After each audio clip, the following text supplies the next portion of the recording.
ગયા વખતે આપણે અંગીકૃત્ય ગોપીશ વલ્લભીકૃત માનવ એ નામનું અવગાહન કરી રહ્યા હતા.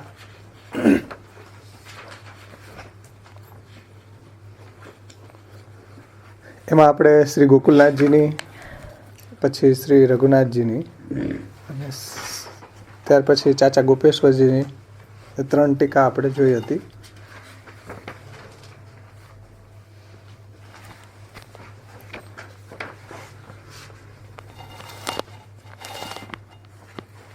એમાં શ્રી ગોકુલનાથજીની ટીકામાં થોડું રિવિઝન કરી લે. એમાં સર્વપ્રથમ શ્રી ગોકુલનાથજીએ એક શંકા ઉઠાવી હતી કે પુષ્ટિ ભક્તિ માર્ગની અંદર ફલ સિદ્ધિ છે એ સર્વાત્મ ભાવ અને સર્વ ત્યાગ અને સર્વાત્મ ભાવ એનાથી સિદ્ધ થાય છે એવું સાંભળવામાં આવે છે. એટલે સર્વ ત્યાગપૂર્વક સર્વાત્મ ભાવથી પુષ્ટિ ભક્તિ માર્ગી ફલ સિદ્ધિ એવા સાધનોથી થાય છે એવું સાંભળ્યું છે. તો એના જવાબમાં એ સંદર્ભમાં ગોકુલનાથજી કહે છે કે આચાર્ય પ્રકટિત માર્ગે કેવલ આચાર્ય અંગીકાર માત્રેણૈવ તત્ફલ સિદ્ધિ ઇતિ ચેત તત્ર આહુઃ અંગીકૃત્ય ગોપીશ વલ્લભીકૃત માનવ. કે ભાઈ શ્રી મહાપ્રભુજીનો આ ભક્તિ માર્ગ છે, આચાર્ય દ્વારા જે પ્રકટિત આ પુષ્ટિ ભક્તિ માર્ગ છે, એની અંદર તો કેવલ શ્રી મહાપ્રભુજીના અંગીકાર માત્રથી જ ફલ સિદ્ધિ થાય છે.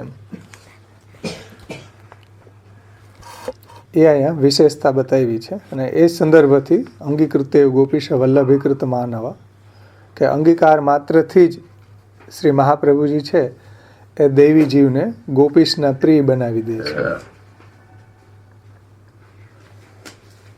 એમાં શ્રી ગોકુલનાથજીએ બહુ સુંદર વિવેચના કરી હતી કે અંગીકૃત્ય ગોપીશ વલ્લભીકૃત માનવ ઇતિ અત્ર અયમ આશય.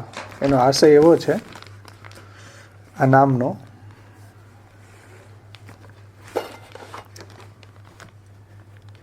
કે સર્વાત્મ ભાવ વગેરે સાધનો પણ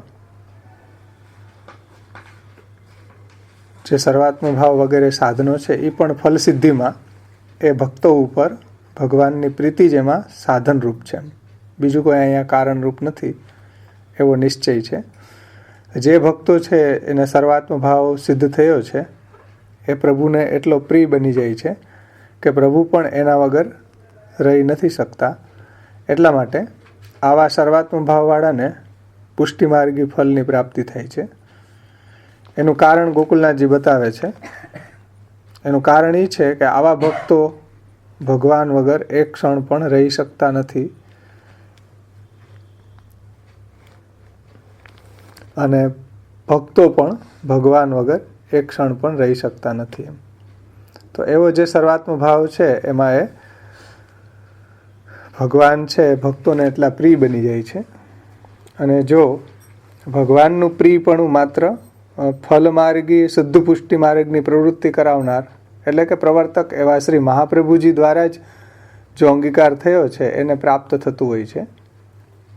એટલે ભગવાનની અંદર પ્રિયપણું શ્રી મહાપ્રભુજી દ્વારા જ જો અંગીકાર થાય એને જ પ્રાપ્ત થાય છે. અને આચાર્યજી એની ઉપર એવી કૃપા કરે તો જ એ વાત શક્ય છે, નહીંતર શક્ય નથી. તો પછી બીજું કોઈ સાધન કરવાનું પછી પ્રયોજન એમાં રહેતું નથી, એમ ગોકુલનાથજી અહીંયા કહે છે. એટલે એ સંદર્ભમાં આ નામ આવે છે અંગીકૃત્ય ગોપીશ વલ્લભીકૃત માનવ. અને અત્ર ભગવન નામાંતરમ ભગવન નામનામ અનંતરમ અનુક્ત્યા યદ ગોપીશ પદો ઉપાદાનમ તત્ પ્રભો એતદ ભક્ત સંબંધી લીલા પરવશત્વાદ. એટલે અહીંયા ભગવાનના બીજા કોઈ પણ નામનો ઉલ્લેખ નહીં કરતા અંગીકૃત્ય ગોપીશ એટલે ગોપીશ નામ મૂક્યું છે. એનું કારણ શું? તો એનું કારણ શ્રી ગોકુલનાથજી કહે છે કે ભાઈ ગોપીશ પદો ઉપાદાનમ તત્ પ્રભો એતદ ભક્ત સંબંધી લીલા પરવશત્વાદ. ગોપીશ શબ્દથી એમ કહે છે કે ભગવાન છે એ ભક્તોને જે વશ છે એવી લીલાની અંદર ભગવાનનું પરવશપણું છે, એટલે ભક્તાધીનપણું છે. અને આચાર્યાણામપી એતદ લીલા પરવશત્વેન તન મધ્યપાતિત્વેન અતિપ્રિયત્વાત. અને શ્રી મહાપ્રભુજી છે એ પણ ભગવાન અને આવી જે ભક્તોની લીલા છે, ભગવાન ભક્તોને વશ થઈ જાય એવી જે ભગવાનની લીલા છે, એ લીલાની અંદર શ્રી મહાપ્રભુજી પણ પરવશ છે. મહાપ્રભુજી પણ એમાં તલ્લીન છે, મહાપ્રભુજી પણ એમાં પરાયણ છે. અને એ લીલા મધ્યપાતી સ્વરૂપ છે, જે આપણે સૌંદર્ય પદ વગેરેમાં જોઈ ગયા, અને સ્ફુરત કૃષ્ણ પ્રેમામૃત વગેરેમાં પણ, કે તન મધ્યપાતિત્વેન શ્રી મહાપ્રભુજી છે લીલા મધ્યપાતી સ્વરૂપ છે. અને એને કૃપાથી જ અતિ પ્રિયત્વાત કૃપયા તદ અંગીકૃતેષુ સ્વમાર્ગી પ્રભુ પ્રિયત્વે કિમ વક્તવ્યમ ઇતિ એત જ જ્ઞાપનાર્થાયમ ઉક્તમ અંગીકૃતે ગોપીશ વલ્લભીકૃત માનવ. અને શ્રી મહાપ્રભુજીની જો કૃપા થાય તો પછી ભગવાન પણ એની ઉપર કૃપા કરે, અને જે મહાપ્રભુજી એનો અંગીકાર કરે છે એને પ્રભુ પણ એવું ફલદાન કરે છે. એમ તો પછી એમાં અંગીકારની અંદર તો કહેવું જ શું, એમ તદ અંગીકૃતેષુ સ્વમાર્ગી પ્રભુ પ્રિયત્વે કિમ વક્તવ્યમ. શ્રી મહાપ્રભુજી દ્વારા જે જીવ અંગીકાર થયો છે એને ભગવાનનું પ્રિયત્વ પ્રાપ્ત થાય જ છે, એમાં કોઈ શંકાને સ્થાન નથી. એ રીતે ગોકુલનાથજીએ સમજાવ્યું. ત્યાર પછી રઘુનાથજી, એમાં રઘુનાથજીની ટીકામાં વિસ્તાર નથી કર્યો, એમાં એટલો જ એને ખુલાસો કર્યો છે કે અંગીકૃતિ એટલે સ્વીયત્વેન પરિગ્રહ. અંગીકૃતિનો મતલબ શું? અહીંયા શ્રી મહાપ્રભુજી ભક્ત એને જીવને પોતાનો કરીને પરિગ્રહણ કરે છે, એનો સ્વીકાર કરે છે. અને વલ્લભીકૃત એટલે શું? તો કે વલ્લભીકૃત એટલે પ્રિયત્વાસ્પદમ પ્રાપ્તા, એટલે પ્રભુનું પ્રિયપણું પ્રાપ્ત કરી લેવું. ભગવાનને એ જીવ પ્રિય બની જાય છે. મહાપ્રભુજી દ્વારા જેનો અંગીકાર થયો છે એ ભગવાનને પ્રિય બની જાય છે. મહાપ્રભુજી જેનો પરિગ્રહ કર્યો છે એવો. અને માનવા અંગીકૃત ગોપીશ વલ્લભીકૃત, માનવનો અર્થ લીધો છે રઘુનાથજીએ, સ્પષ્ટ અર્થ લીધો દૈવી જીવાહ. માનવાહનો મતલબ દૈવી જીવા. પછી ગોપેશ્વરજીની પણ આપણે ટીકા લઈ લીધી હતી. હરિરાયજીની જોઈ લે. આમાં હવે બાવાએ ટીકા હરિરાયજીની લીધી નથી, મને જે વાંચવાથી જેનું તાત્પર્ય સમજાણું એને થોડુંક આપણે અવગાહન કરી લે. શ્રી હરિરાયજી અહીંયા શું કહે છે? અંગીકૃતે ગોપીશ વલ્લભીકૃત માનવમાં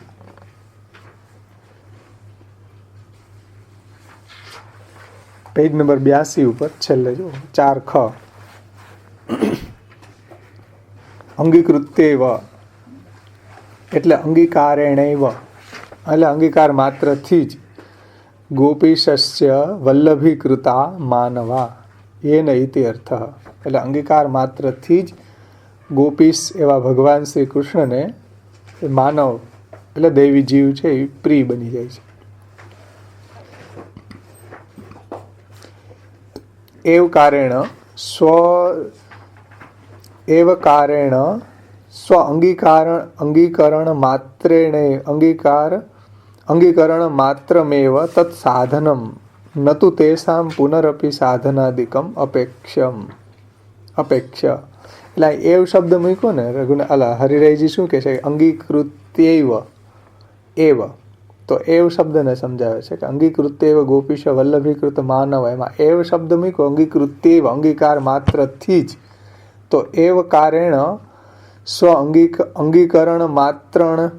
અંગીકરણ માત્રમેવ તત્ સાધનમ, એટલે શ્રી મહાપ્રભુજી અંગીકાર કરે આપણો એ જ અહીંયા સાધન છે, બીજું કોઈ સાધન નથી.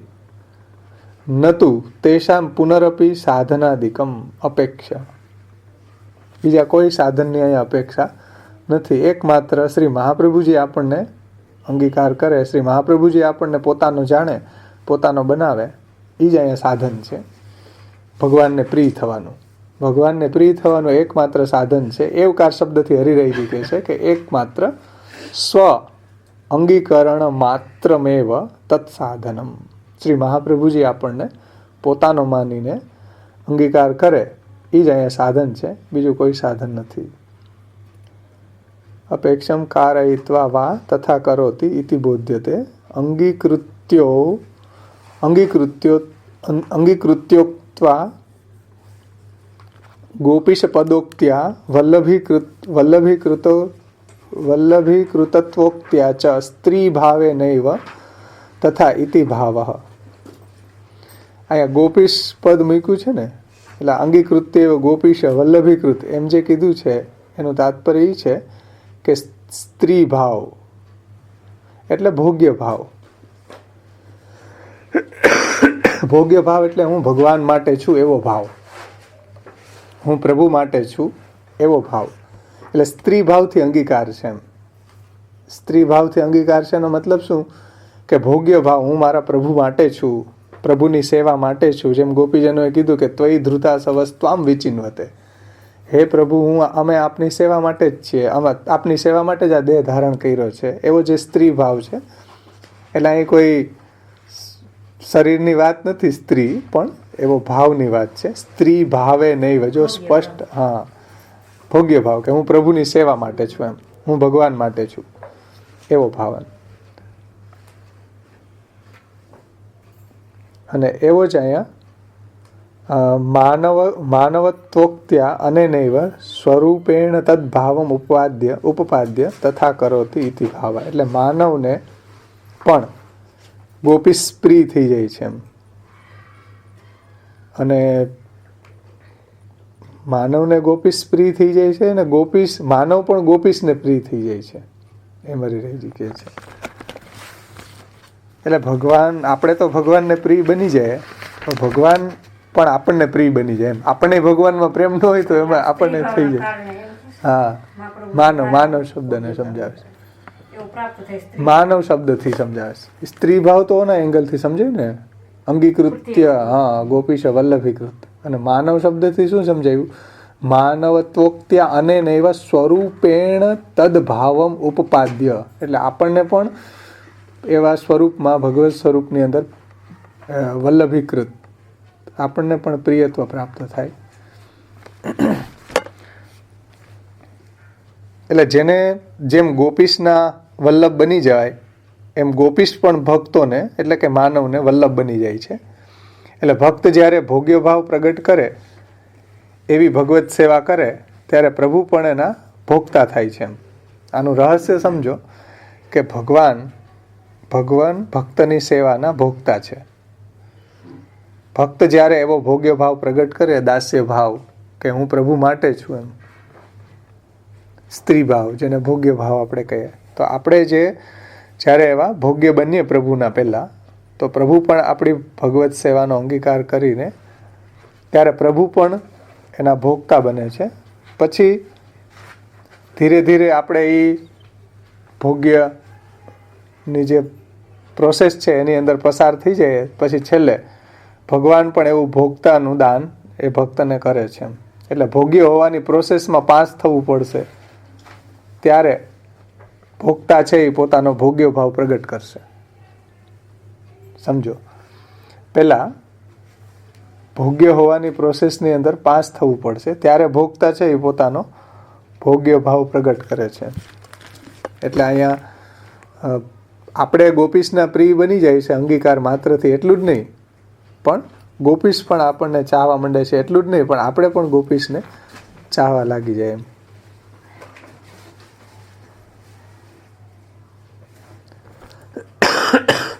પછી શ્રી વલ્લભજી અંગીકૃતે ગોપીશ વલ્લભીકૃત માનવ. હા, બે નહીતર મહાપ્રભુજી દ્વારા ઠાકોરજી તો આપણને ચાહવા માંડી જાય. ચાલો મહાપ્રભુજીનો છે એટલે પ્રભુ આપણને ચાહ, પણ આપણે અંદર જ કાંઈ ન હોય તો, ભગવાન પ્રત્યે સ્નેહ ન હોય તો અહીંયા હરિરાયજી કહે છે કે ભાઈ ભગવાન પ્રત્યે સ્નેહ પણ એને થઈ જાય છે. પછી લેખકાર શ્રી વલ્લભજી અંગીકૃતે ગોપીશ વલ્લભીકૃત માનવ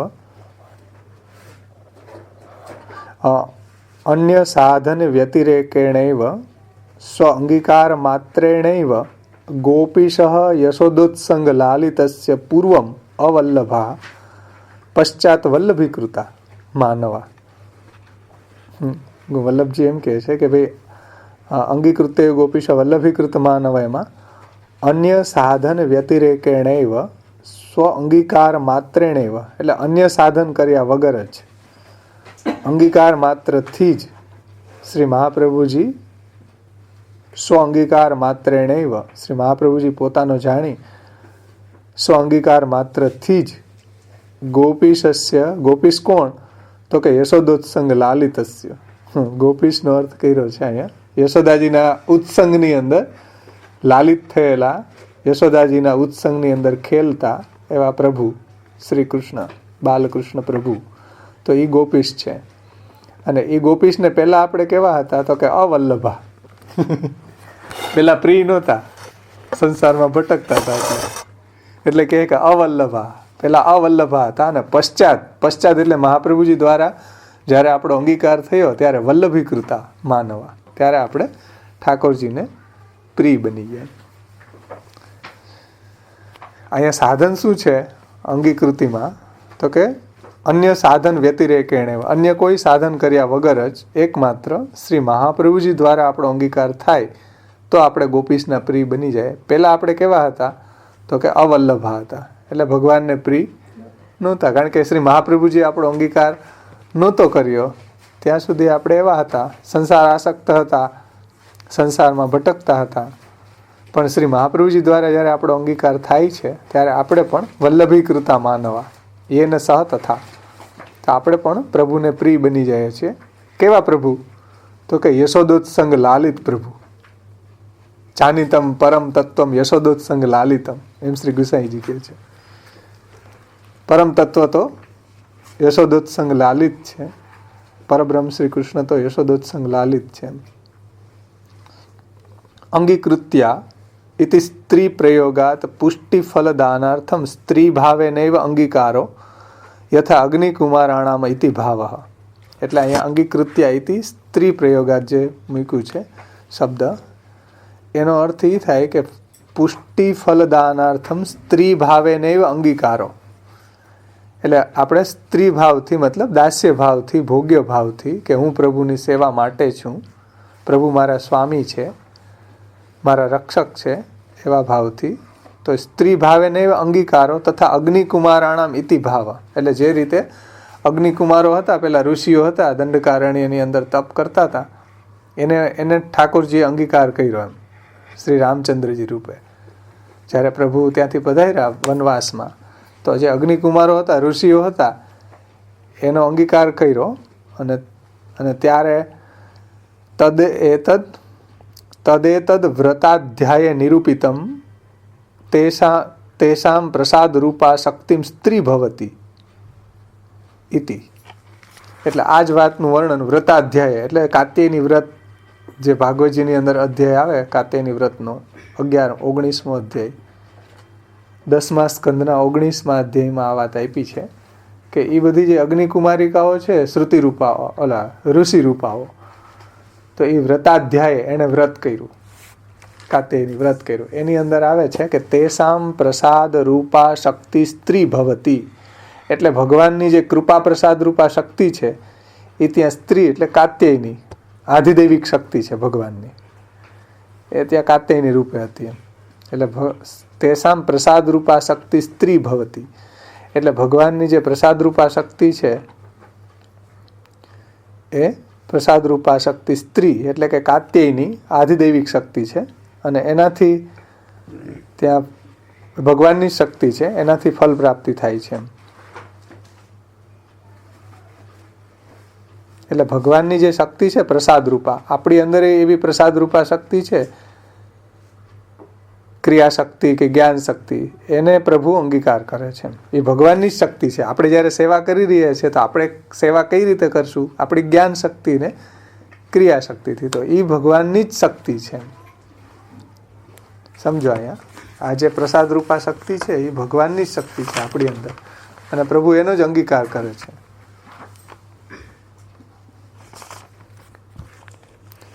ઇતિ તદા પુષ્ટ, અને પછી એ જે બધા અગ્નિકુમારો હતા એને એ એટલા શુદ્ધ હતા, તે તપથી એટલા એ શુદ્ધ થઈ ગયા હતા, એટલે ભગવાન એની ઉપર પ્રસન્ન થયા. એ નીચે વાત આવે છે કે તદા પુષ્ટિ ભાવોત્પત્ત્યા તદ વલ્લભત્વમ સિદ્ધ્યમેવ ઇતિ ભાવ.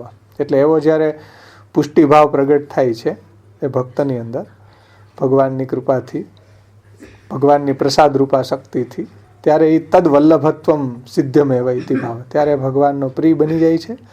અને યથા અગ્નિકુમારા તપસા શુદ્ધા, એટલે જે અગ્નિકુમારો હતા પહેલાં એ ઋષિઓ, એ તપથી એટલા શુદ્ધ થઈ ગયા કે રામચંદ્રજી એની ઉપર પ્રસન્ન થઈ ગયા. તથા એતે અપી ભગવદ અવતારાદ મનોજાતા તથા ઇતિ માનવ પદેન બોધિતમ.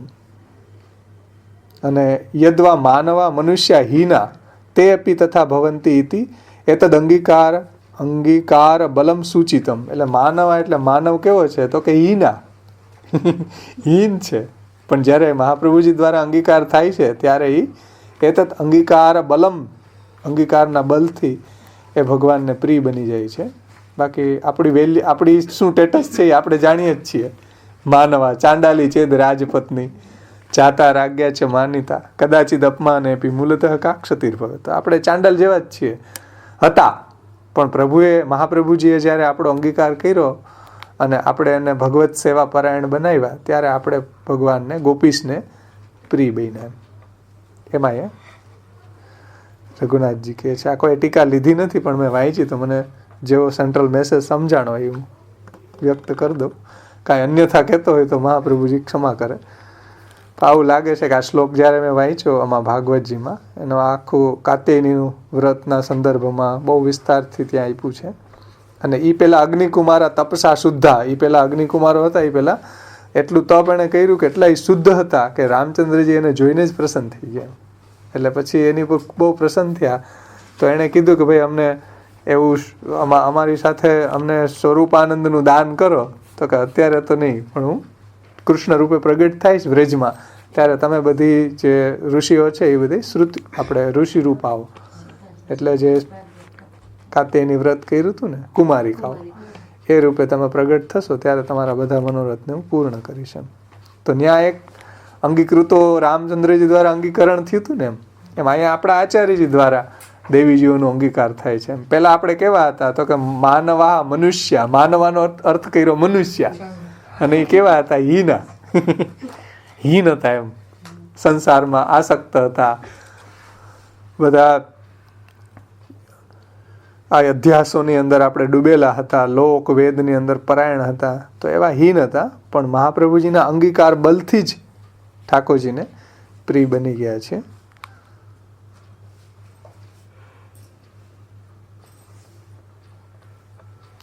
ત્યાર પછીની ટીકા છે.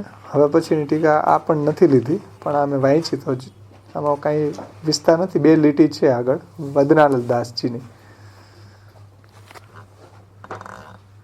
વદનાનલદાસ શ્રી વલ્લભજી અંગીકૃત્ય ગોપીશ વલ્લભીકૃત માનવ ઇતિ તત્રાપી ન અન્યતઃ સાધનમ ઇતિ એવકાર. અહીં જે એવકાર મૂકો અંગીકૃત્યેવ, તો અંગીકાર જ સાધન છે. એવકારથી એમ કહે છે કે બીજા કોઈ સાધન નથી. અહીંયા શ્રી મહાપ્રભુજી દ્વારા આપણો અંગીકાર થવો એ જ પુષ્ટિ ફલ પ્રાપ્તિનું સાધન છે, બીજું કોઈ સાધન નથી. એમ એકમાત્ર અંગીકાર શ્રી મહાપ્રભુજી દ્વારા અંગીકાર થયો, એટલે અંગીકાર અંગીકૃત્યૈવ, અંગીકાર માત્રથી જ, એકમાત્ર અંગીકારથી જ પુષ્ટિ પ્રભુને પ્રિય બની જાય છે. એનું એક જ સાધન છે મહાપ્રભુજી દ્વારા અંગીકાર. ન અન્યત સાધનમ, બીજું કોઈ સાધન અહીંયા કહેલું નથી. એમ તત્રાપી ન અન્યત સાધનમ ઇતિ એવકાર તર્હિ કદાચિત આશુરાણામ અપી અંગીકારો તેષામ અપી તથા ફલમ સ્યાદ ઇત્યત્ય આહુ. એ તો આગળની ઉત્થાનિકા છે અંગીકૃતો સમર્યાદોની. એટલે આટલું જ અહીં કીધું છે કે ભાઈ એવ શબ્દથી અહીંયા અન્ય સાધનો જે છે, હા, અન્ય સાધનો એમાં કામ આવે એમ નથી. એમ તત્રાપી ન અન્ય સાધનમ ઇતિ એવકાર, એવકાર શબ્દથી એમ બતાવે છે કે એકમાત્ર અંગીકાર જ અહીંયા સાધન છે, બીજું કોઈ સાધન નથી. તો આ રીતે અહીંયા આ ટીકાઓ સમાપ્ત થાય છે અંગીકૃત્ય ગોપીશ વલ્લભીકૃત માનવમાં. એમાં શ્રી ગોવિંદદાસજીનું કીર્તન છે, એને પણ આપણે જોઈ લે. એને બહુ સુંદર કીર્તન દ્વારા એ ટીકાનો તાત્પર્ય સમજાવ્યું છે. અંગીકૃત્ય ગોપીશ વલ્લભીકૃત માનવ, એમાં શ્રી ગોવિંદદાસજી કહે છે કે અંગીકૃત્યૈવ ગોપીશ વલ્લભીકૃત માનવ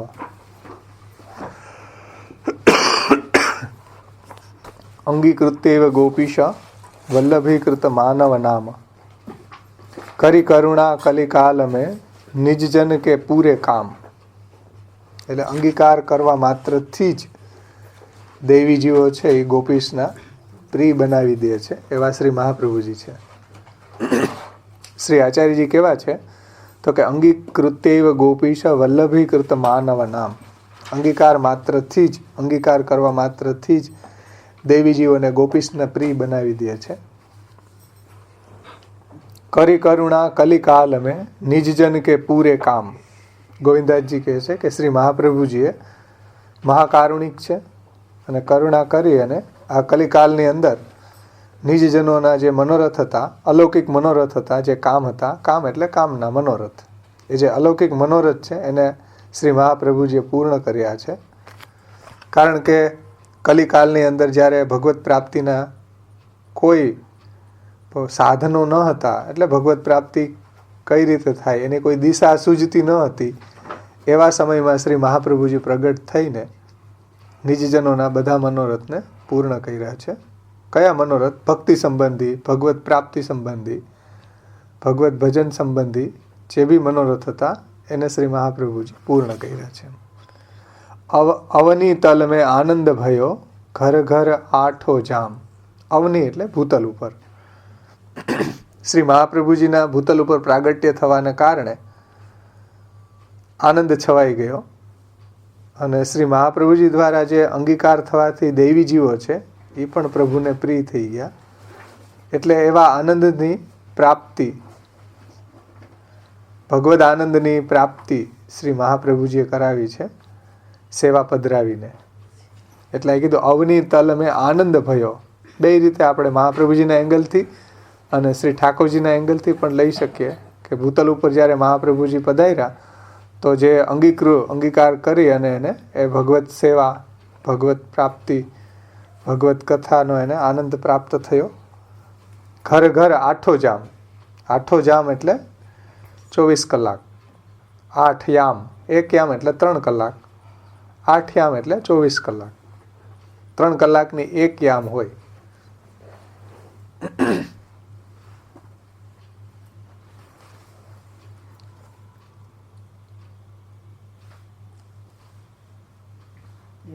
એટલે ભગવત સેવાનો આનંદ એ આઠો યામ, અષ્ટપ્રહર જેને આપણે કહીએ, આઠો યામ એ લઈ શકે છે.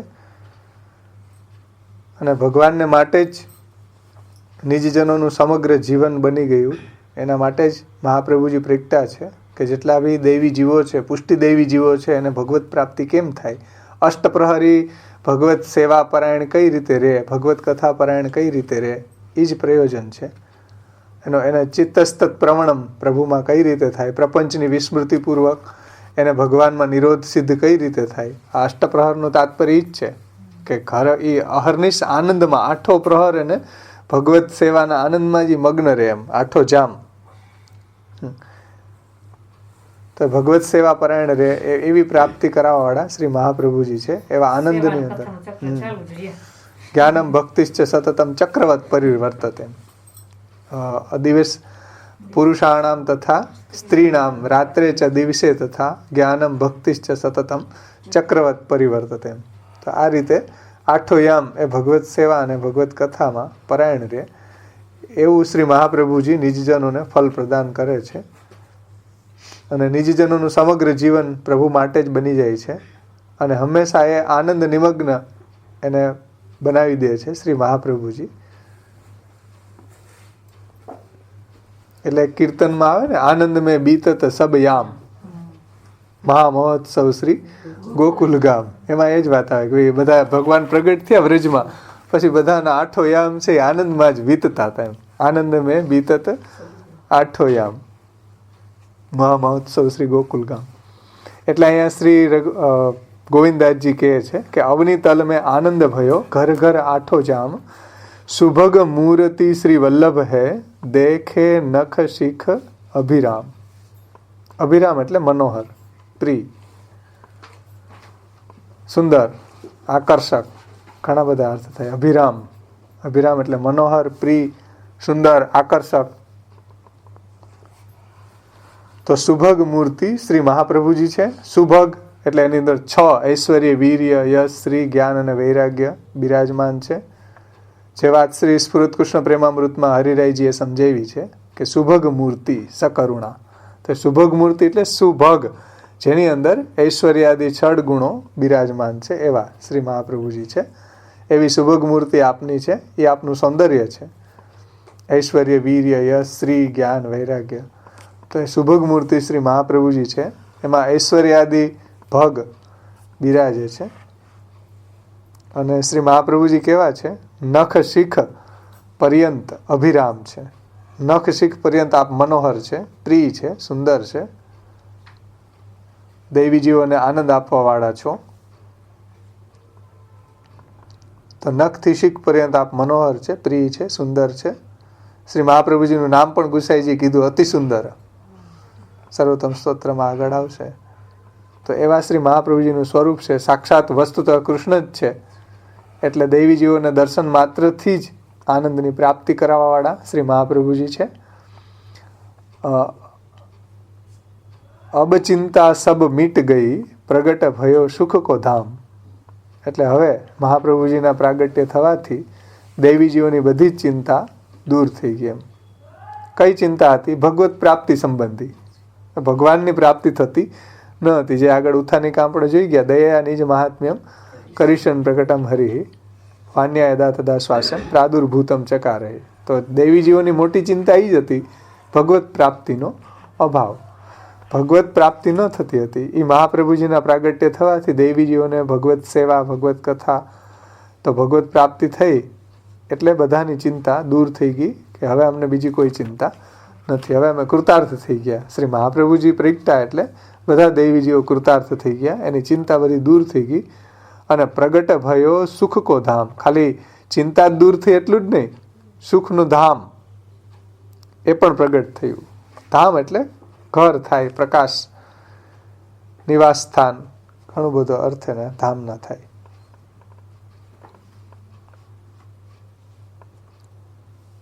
એટલે શ્રી મહાપ્રભુજી ભૂતલ ઉપર પ્રગટ થવાથી દૈવી જીવોની ચિંતા બધી દૂર થઈ ગઈ. જેવા શ્રી મહાપ્રભુજીએ નવરત્નમાં સમજાવી, ચિંતા કાપી ન કાર્યા નિવેદિતાત્મભી કદાપિતિ ભગવાન અપી પુષ્ટિસ્થો ન કરિષ્યતિ લૌકિકીન જગતિન. તો શ્રી મહાપ્રભુજી દ્વારા આપણું નિવેદન થયું છે. શ્રી મહાપ્રભુજીની આજ્ઞા પ્રમાણે જો આપણું જીવન છે તો પછી ભગવાન અપી પુષ્ટિસ્થો ન કરિષ્યતિ લૌકિકીન જગતિન. ભગવાન એની લૌકિક ગતિ નહીં થવા દે. એમ ભગવાન એના સાધનનો વિચાર કર્યા વગર પણ એની ઉપર કૃપા કરશે. કારણ કે ભગવાન પુષ્ટિસ્થ છે, પુષ્ટિમાં સ્થિત છે. પુષ્ટિસ્થનો મતલબ શું? કે આપણી અંદર કોઈ એવા લાયકાત ન હોય, મર્યાદા માર્ગી, વૈરાગ્ય વગેરે ગુણો પણ ન હોય, તો પણ ભગવાન પ્રમેય બળથી એનો અંગીકાર કરવા સમર્થ છે. એટલે પુષ્ટિસ્થ છે. નિસાધન જીવોનો પણ ઉદ્ધાર કરવા પુષ્ટિસ્થ પ્રભુ સમર્થ છે. તો પુષ્ટિસ્થો ન કરિષ્યતિ લૌકિકીન જગતિન. ભગવાન એના સાધનનો વિચાર કર્યા વગર જ એની ઉપર કૃપા કરે છે. શરત એ છે મહાપ્રભુજી દ્વારા અંગીકાર જીવ પર. ઠાકોરજી બધાને ઉપર એવી કૃપા નથી કરતા. તો કૃપાનો માર્ગ એટલે આ કે જો મહાપ્રભુજી દ્વારા આપણે અંગીકાર હોય, શ્રી મહાપ્રભુજી એ બતાવેલી પ્રણાલી પ્રમાણે જો આપણું જીવન હોય તો પ્રભુ આપણી ઉપર કોઈ સાધનનો વિચાર કર્યા વગર અનુગ્રહ કરે જ છે. પણ એ આગળનું નામ એટલે જ આવશે, સમર યાદવ. એટલે શ્રી મહાપ્રભુજીથી આપણી જો અંગીકૃતિ ન હોય તો પછી પ્રભુ ઓળખતા જ નથી આપણને. જો મહાપ્રભુજી દ્વારા આપણો અંગીકાર નથી તો પછી ઠાકોરજી આ એવી કૃપા નથી કરતા. શ્રી મહાપ્રભુજી દ્વારા અંગીકાર હોવો જરૂરી છે.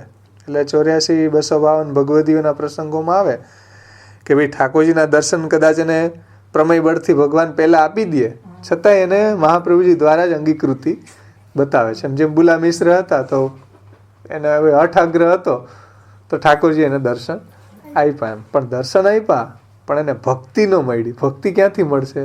તો કે આચાર્ય ચૈત્ય વપુસા સ્વગતિમ વિનક્તિ. હું ભક્તિ તો મારા આચાર્ય રૂપે પ્રગટ થઈને મારા તરફ આવવાની ગતિ હું મારા આચાર્ય રૂપથી બતાવું. એટલે તમે આચાર્યજી પાસે જાઓ. એટલે બુલા મિશ્ર મહાપ્રભુજી પાસે આવે છે. મહાપ્રભુજી પ્રશંસા કરે, વાહ બુલા મિશ્ર, તમને તો આ દેહ ઠાકોરજીના દર્શન થઈ ગયા, હવે તો મુક્તિ નિશ્ચિત છે. મહારાજ મુક્તિ નથી જોતી, ભક્તિ જોઈએ, ભગવાન જોઈએ, ભગવાનની સેવા જોઈએ. તો ચાલો ચલો બ્રહ્મ સંબંધ આપી દે. ભક્તિ બુલા મિશ્રને મહાપ્રભુજી આપી છે. બાકી દર્શન થવું તો દર્શનથી મુક્તિ તો બધાની થઈ જાય, ભગવાનના દર્શન માત્રથી મુક્તિ થાય છે. એટલે બુલા મિશ્ર કહે કે ભાઈ મુક્તિ આપણે જોતી નથી, આપણે તો ભક્તિ જોઈએ છીએ. એટલે કહેવાનું તાત્પર્ય સમજો કે શ્રી મહાપ્રભુજી દ્વારા જો અંગીકાર થયો છે એવી જીવો ઉપર પુષ્ટિ પ્રભુ પણ પોતાના અનુગ્રહ કરવામાં જરાય વાર લગાડતા નથી. એમ તો શ્રી મહાપ્રભુજી દ્વારા અંગીકાર થયેલા જીવ છે એની વાત છે આ. અને પ્રગટ ભયો સુખ કો ધામ એટલે શું? એટલે હવે ચિંતા દૂર થઈ ગઈ, અનિષ્ટ નિવૃત્તિ થઈ. ચિંતા દૂર થાય એટલે પુરુષોત્તમજી નવરત્નની ટીકામાં કહે છે કે ચેતસ્તત પ્રવણમ થવામાં અવરોધરૂપ ચિંતા અને ઉદ્વેગ જ છે. એ દૂર થઈ જાય તો આપણું મન માનસી યોગ્ય બની જાય. એમ ભગવત તન્મય એટલે ચેતસ્તત પ્રવણમ સેવા સિદ્ધ થઈ જાય. એમ સ્વરૂપ લક્ષણ, સેવાનું સ્વરૂપ લક્ષણ સિદ્ધ થઈ જાય. એમાં આડે શું આવે છે? ઉદ્વેગ અને ચિંતા. એ આપણી વિષયાશક્તિને કારણે, લૌકિક ભોગને કારણે આ ઉદ્વેગ અને ચિંતા પેદા થાય છે. પણ એ જ્યારે આપણે મહાપ્રભુજીના દ્વારા જો અંગીકાર હશું, મહાપ્રભુજીના વાણી પ્રમાણે જીવતા હશું, તો પછી ચિંતા એની મેળે જ દૂર થઈ જશે. અને પ્રગટ ભયો સુખ કો ધામ, ચિંતા દૂર થઈ જશે એટલે ચેતસ્તત પ્રવણમ આપણું સિદ્ધ થશે, સેવાનું સ્વરૂપ લક્ષણ. કારણ કે ભગવત સેવામાં આપણી જે છે એ આધિદૈવિકી થશે, આનંદાત્મિકા બની જશે, સુખના ધામરૂપ બની જશે પછી ભગવત સેવા પણ. એટલે સેવાની અંદર જે બાધક 3 છે ને, ઉદ્વેગ, પ્રતિબંધ અને ભોગ. ઉદ્વેગનો મતલબ ચિંતા, જે નવરત્નનો આખો વર્ણે વિષય છે. પ્રતિબંધ અને ભોગ જે સેવાફલમાં આપણે જોઈ ગયા. તો એ જે દૂર થતા પ્રગટ ભયો સુખ કો ધામ, પછી સુખનું ધામ રૂપ ભગવત સેવા અને ભગવત કથાનો આનંદ આપણને પ્રાપ્ત થશે. હા, એટલે 2 વાત અહીંયા બતાવી છે. અનિષ્ટની નિવારણ બતાવ્યું છે અને ઈષ્ટની પ્રાપ્તિ બતાવી છે. કે ઠાકોરજીના એંગલથી આપણે લઈ શકીએ અને મહાપ્રભુજીના એંગલથી નહીં લઈ શકીએ કે ભાઈ મહાપ્રભુજીની કૃપાથી ચિંતા બધી દૂર થઈ ગઈ દૈવી જીવોની. મહાપ્રભુજીની અવતાર દશામાં મહાપ્રભુજીના વચનામૃતથી થઈ જતી, અનવતાર દશામાં મહાપ્રભુજીના ગ્રંથોથી ચિંતા દૂર થઈ જાય છે. અને પ્રગટ ભયો સુખ કો ધામ, જ્યારે ચિંતા દૂર થઈ ગઈ પછી આપણું ચિત્ત ભગવાનમાં લાગવા માંડશે, ભગવત સેવામાં, ભગવત કથામાં, શ્રી મહાપ્રભુજીની વાણીમાં. પછી આપણને સેવાનો આનંદ આવશે, કથાનો આનંદ આવશે. તો એ પ્રગટ ભયો સુખ કો ધામ, પછી સુખનું ધામ, સુખનો પ્રકાશ કે આનંદ એ આપણા જીવનમાં પ્રગટ થશે. એમ ભગવત સેવામાં, ભગવત કથામાં ચિંતા બધી દૂર થઈ જવાને કારણે. અને સેવા પણ પછી એની આધિદૈવિકી થશે, જેવા સેવાફલ ગ્રંથની અંદર શ્રી મહાપ્રભુજીએ સમજાવી છે. ત્યાર પછી કહે છે કે ફૂલ્યો ફિરત ગોવિંદ સદા, પાયો નિજપદ ગોકુલ ગામ. ફૂલ્યો ફિરત ગોવિંદ સદા એટલે ગોવિંદાસજી કહે છે કે અંગીકૃત ગોપીશ વલ્લભીકૃત માનવ જે શ્રી મહાપ્રભુજી છે એના શરણે ગયો ત્યારથી પછી કોઈ ચિંતા નથી રહી અને બધી રીતે એ ફૂલ્યો. જેમ કીર્તનમાં આવે ને, સોવન ફૂલે ફૂલી યશોદારાની. જ્યારે ઠાકોરજી પ્રીગટા ત્યારે યશોદાજી પણ એટલા ફૂલી અંગને સમાય કે એટલા એ પ્રફુલ્લિત આનંદિત થઈ ગયા. એમ ગોવિંદાસજી કહે છે કે ભાઈ આ અંગીકૃત ગોપીશ વલ્લભીકૃત માનવ ભૂતલ ઉપર પ્રીગટા અને એનો મારો એને અંગીકાર કર્યો એટલે એ પણ એકદમ ફૂલે ફિરત ગોવિંદ સદા, હંમેશા એ આનંદમાં જ ફરે છે. એમ યશોદાજીની જેમ ઠાકોરજીના પ્રાગટ્ય થવાથી જેમ બ્રજવાસીઓ આનંદમાં ફૂલ્યા ફિરતા, એમ ગોવિંદાસજી પણ મહાપ્રભુજીના પ્રાગટ્યથી ફૂલ્યા ફિરે છે. એમ ગોવિંદ સદા, એમ હંમેશા. પાયો નિજ પદ ગોકુલ ગામ, અને શ્રી મહાપ્રભુજીની કૃપાથી નિજ પદ એટલે આપના ચરણ કમળની પ્રાપ્તિ થવાથી પાયો નિજ પદ ગોકુલ ગામ, તો ત્યાં જ આપના ચરણ કમળની પ્રાપ્તિ થઈ ગઈ. પછી ભગવાન જ્યાં પ્રગટા છે ગોકુલમાં, ભગવાન જે બિરાજે છે, ભગવાનનો જે સ્વરૂપાનંદ છે એ પ્રાપ્ત થવામાં પછી અવેર નથી. અવેર ક્યાં સુધી છે? નિજ પદ નથી મળ્યું, મહાપ્રભુજીના ચરણ કમળ નથી મળ્યું, ત્યાં સુધી જ ગોકુલ ગામ દૂર છે. એટલે ભગવત પ્રાપ્તિ, કારણ કે ગોકુલમાં પ્રભુ બિરાજે છે તો નિજ પદ પ્રાપ્ત થાય મહાપ્રભુજીના તો પછી પ્રભુની પ્રાપ્તિ શીઘ્ર જ થઈ જાય છે. કારણ કે ચરણ કમલની પ્રાપ્તિ થવાથી ભગવાન જ્યાં ભક્તોની સાથે રમણ કરે છે એ ગોકુલ પણ મારા ઘરમાં પ્રગટ થઈ જશે. એટલે શ્રી મહાપ્રભુજીનું એક કીર્તન છે, સબનતે શ્રી વલ્લભ નામ ભલો. કાફીમાં વિઠ્ઠલભાઈ બાપુદ્રાએ કરાવ્યું હતું ને, સબનતે શ્રી વલ્લભ નામ ભલો, યાહી મેં ગોકુલ, યાહી મેં વૃંદાવન, યાહી મેં બ્રજ મંડલો. મહાપ્રભુજીના ચરણમાં જ ગોકુલ છે, વૃંદાવન છે, યાહી મેં બ્રજ મંડલો, યાહી મેં રાસાદિક લીલા, એમ ત્યાં કહે છે. હરિરાયજીનું જ છે.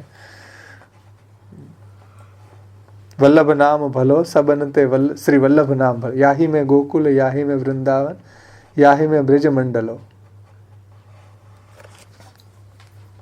પછી યાહી મેં ગોવર્ધન રાસાદી લીલા, યાહી મેં શ્રી યમુના કંદલો. આમાં જ ગોવર્ધન છે. રાસાદી લીલા પણ મહાપ્રભુજીના ચરણમાં જ છે. અને સબ બ્રજ મંડલો એટલે બધું બ્રજ મંડળ પણ મહાપ્રભુજીના ચરણ કમળની કૃપાથી જ પ્રાપ્ત થાય છે. અહીં કીધું કે પાયો નિજ પદ ગોકુલ ગામ. તો મહાપ્રભુજીની કૃપા હોય તો જ આપણને આ સિદ્ધ થાય છે. રસિક પ્રીતમ કંઈક છે,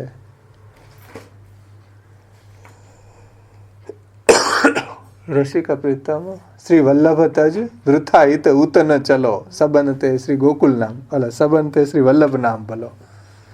બહુ સુંદર કીર્તન છે કે મહાપ્રભુજીના ચરણ કમળ છોડીને બીજી જગ્યાએ ન ભટકવું એમ. વૃથા રસિક પ્રીતમ શ્રી વલ્લભ તજ વૃથા હિત ઉત ન ચલો, સબનતે શ્રી વલ્લભ નામ ભલો. શ્રી મહાપ્રભુજીના ચરણ કમળ છોડીને શા માટે આ વૃથા હિત ઉત ભટકો છું એમ.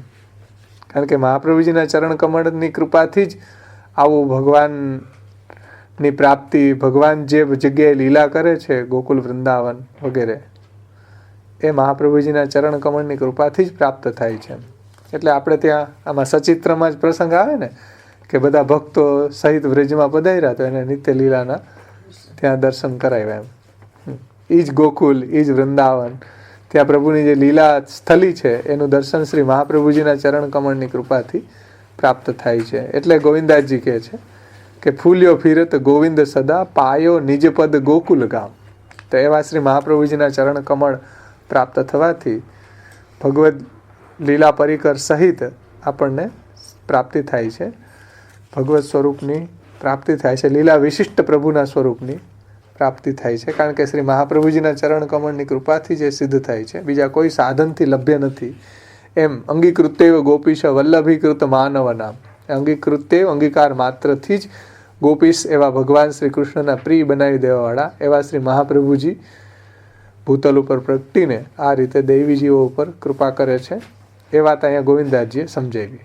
તો એ અંગીકાર માત્રથી જ આ સિદ્ધ થાય છે, બીજા કોઈ સાધનોથી લભ્ય નથી. એ વાત પણ અહીંયા જે ટીકાકારોએ સમજાવી ને એ જ વાત અહીંયા ગોવિંદાસજીએ આપણને સમજાવી છે.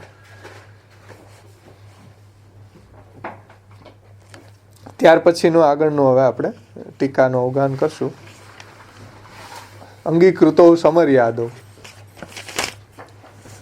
એમાં શ્રી ગોકુલનાથજીની ઉત્થાનિકા આપણે સર્વપ્રથમ જોઈએ. અંગીકૃતો સમર્યાદો.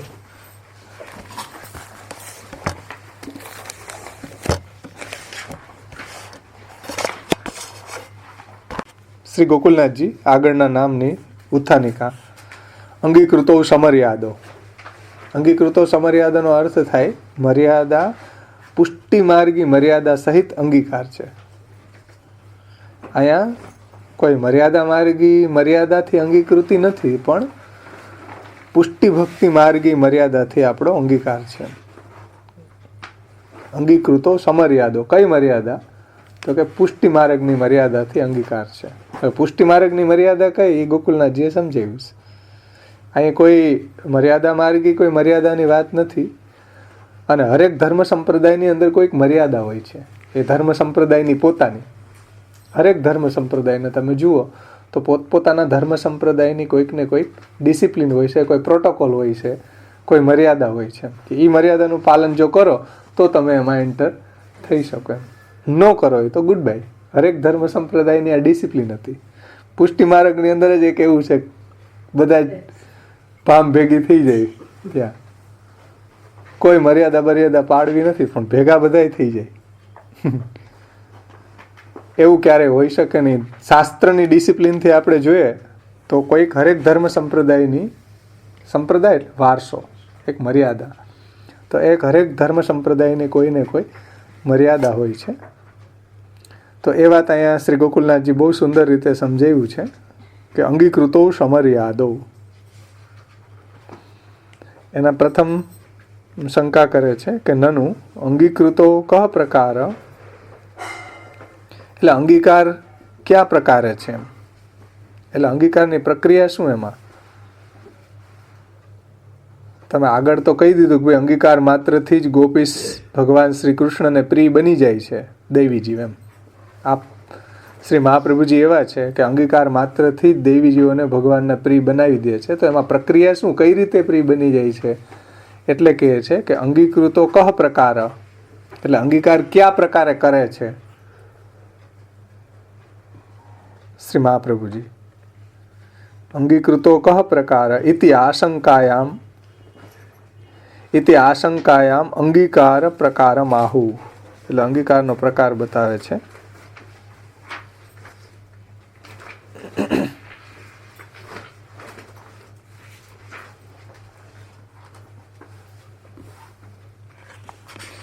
અંગીકૃતો સમર્યાદો, અંગીકારનો પ્રકાર છે સમર્યાદ અંગીકાર છે, એટલે આ નામ આવે છે અંગીકૃતો સમર્યાદો. અંગીકૃતો એટલે અંગીકારે, સમર્યાદ, સમર્યાદ એટલે શું? અંગીકૃતો એટલે અંગીકારે, અંગીકારમાં, સમર્યાદ એટલે સ્વમાર્ગીય મર્યાદા સહિત. જો સ્વમાર્ગી મર્યાદા સહિત એટલે પુષ્ટિ માર્ગની મર્યાદા સહિત અંગીકાર છે.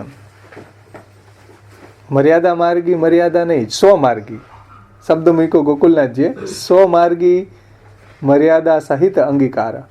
સમર્યાદનો મતલબ પુષ્ટિ ભક્તિ માર્ગી મર્યાદા સહિત અંગીકાર છે. કોઈ મર્યાદા માર્ગી મર્યાદાની વાત એ નથી, સ્વમાર્ગી મર્યાદા સહિત અંગીકૃતિ છે.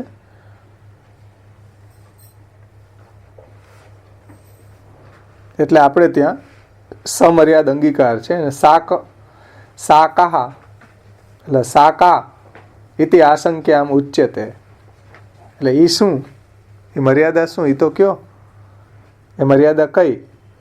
એવી આશંકા થાય તો કહે છે કે યસ્તુ સાક્ષાત ફલરૂપ ભક્તિ માર્ગ પ્રવર્તકત્વેન આચાર્ય રૂપમ જ્ઞાત્વા તદીયત્વેનૈવ સ્વમનોરથ સિદ્ધિમ જ્ઞાત્વા મામ સ્વીય સ્વકીયમ કુરુ ઇતિ પ્રાર્થનયા પ્રપન્નો ભવતિ.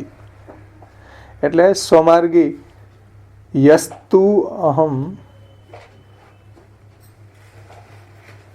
એક લીટી રહી ગઈ ને, સોરી, યસ્તુ અહમ મુક્તિ અધિકમ સાક્ષાત ભગવદ સંબંધમ પ્રાપ્ય કૃતાર્થો ભવામી. એટલે અંગીકારની મર્યાદા શું છે સમજો,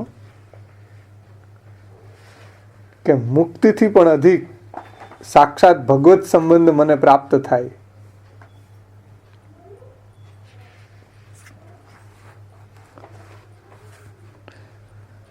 યસ્તુ અહમ એટલે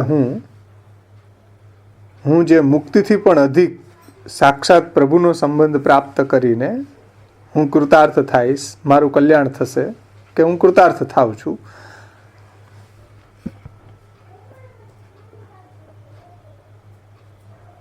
ઇતિ બુદ્ધ્યા એવી બુદ્ધિપૂર્વક, એટલે એવા ભાવથી સાક્ષાત ફલરૂપ ભક્તિ માર્ગ પ્રવર્તકત્વેન આચાર્ય સ્વરૂપમ જ્ઞાત્વા, એટલે એવા ભાવથી એ સાક્ષાત ફલરૂપ ભક્તિ માર્ગના પ્રવર્તક શ્રી મહાપ્રભુજીના સ્વરૂપને જાણે, શ્રી મહાપ્રભુજીના સ્વરૂપને, મહાપ્રભુજીની વાણીને જાણે. પહેલા કેવા ભાવથી? જો એ જે શરણે આવી રહ્યો છે કેવા ભાવથી આવે કે યસ્તુ અહમ મુક્તિ અધિકમ સાક્ષાત ભગવત સંબંધ પ્રાપ્ત કૃતાર્થો ભવામી, એટલે હું મુક્તિથી પણ અધિક સાક્ષાત ભગવાનનો સંબંધ પ્રાપ્ત કરીને કૃતાર્થ થઈશ એવો ભાવ રાખીને આવે મહાપ્રભુજીના શરણે. હજી તો બ્રહ્મ સંબંધી નથી, કાંઈ નથી, પણ કેવા ભાવથી શ્રી મહાપ્રભુજીના શરણે આવે કે આ પુષ્ટિ માર્ગ છે, પુષ્ટિ ફલ છે, ભગવત સેવા છે, એ કેવી છે? મુક્તિ અધિકમ નનાક પૃષ્ઠમ ન ચ પારમેષ્ઠ્યમ ન સાર્વભૌમમ ન રસાધિપત્યમ ન યોગ સિદ્ધિર પુનર્ભવમ વા સમંજસ્ત્વામ વિરહ્ય કાંક્ષે. મારે કાંઈ જોતું નથી, બ્રહ્મલોક નથી જોતો, નનાક પૃષ્ઠમ ન ચ પારમેષ્ઠ્યમ, કોઈ સ્વર્ગલોક નથી જોતો, બ્રહ્મલોક નથી જોતો, ન સાર્વભૌમમ, કોઈ સર્વભૂમિનો મારે સત્તા નથી જોતી, ન રસાધિપત્યમ, પાતાળનું કોઈ રાજ્ય નથી જોતું, ન યોગ સિદ્ધિ અપુનર્ભવમાં, નથી યોગ સિદ્ધિ જોતી, નથી મોક્ષ જોતો. જો અહીં કીધું ને મુક્તિ અધિકમ, તો શું જોઈએ? તો કે સમંજસ્ત્વામ વિરહ્ય કાંક્ષે. બસ આપની જ આકાંક્ષા કરું છું, બીજું કોઈ મારે જોઈએ નહીં. તો સાક્ષાત ભગવંત સંબંધ પ્રાપ્ય કૃતાર્થો ભવામી ઇતિ બુદ્ધ્યા, આવી બુદ્ધિ રાખીને. શરણે આવવા વાળાની બુદ્ધિ કેવી હોવી જોઈએ એ બતાવે ગોકુલનાથજી. અહીં અંગીકૃતિ સમર્યાદ બતાવું ને, તો આ મર્યાદા છે આપણા માર્ગની, કે ભાઈ કેવાને બ્રહ્મ સંબંધ આપવું, કેવાને શરણે લેવો. કે એ પહેલાં તો મુક્તિથી પણ અધિક સાક્ષાત ભગવાનનો સંબંધ મને પ્રાપ્ત થશે અને હું કૃતાર્થ થઈશ એવી બુદ્ધિથી સાક્ષાત ફલરૂપ ભક્તિ માર્ગ પ્રવર્તકત્વેન આચાર્ય રૂપમ જ્ઞાત્વા, એટલે સાક્ષાત ફલરૂપ પુષ્ટિ ભક્તિ માર્ગના પ્રવર્તક આચાર્ય શ્રી મહાપ્રભુજીના સ્વરૂપને જાણે. શરણે પછી આવવાની હોય, પેલા જાણે, જ્ઞાત્વા. શ્રી વલ્ભાષ્ટક, સ્ફુરત કૃષ્ણ પ્રેમામૃત, સર્વોત્તમ સ્તોત્ર અને સૌંદર્ય પદ વગેરેમાં જે મહાપ્રભુજીનું સ્વરૂપ સમજાવ્યું છે, એને આપણા મહાપ્રભુજીના સ્વરૂપનું મહાત્મ્ય જ્ઞાન અને થાય. તો શ્રી મહાપ્રભુજીના સ્વરૂપને જાણીને પછી તદીયત્વે નૈવ સ્વમનોરથ સિદ્ધિમ જ્ઞાત્વા મામ સ્વકીયમ કુરુ ઇતિ પ્રાર્થનયા પ્રપન્નો ભવતી. એટલે આવી બુદ્ધિ રાખીને પહેલા તો શરણે આવવું.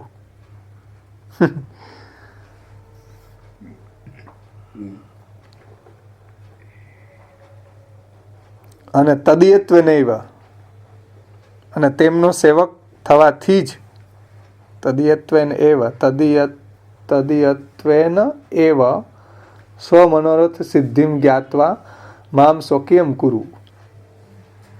એટલે આ રીતે એમનો સેવક થવાથી જ મારા બધા જ મનોરથની સિદ્ધિ થશે એમ જાણીને પછી મહાપ્રભુજીને વિનંતી કરે. કેવી રીતના વિનંતી કરે?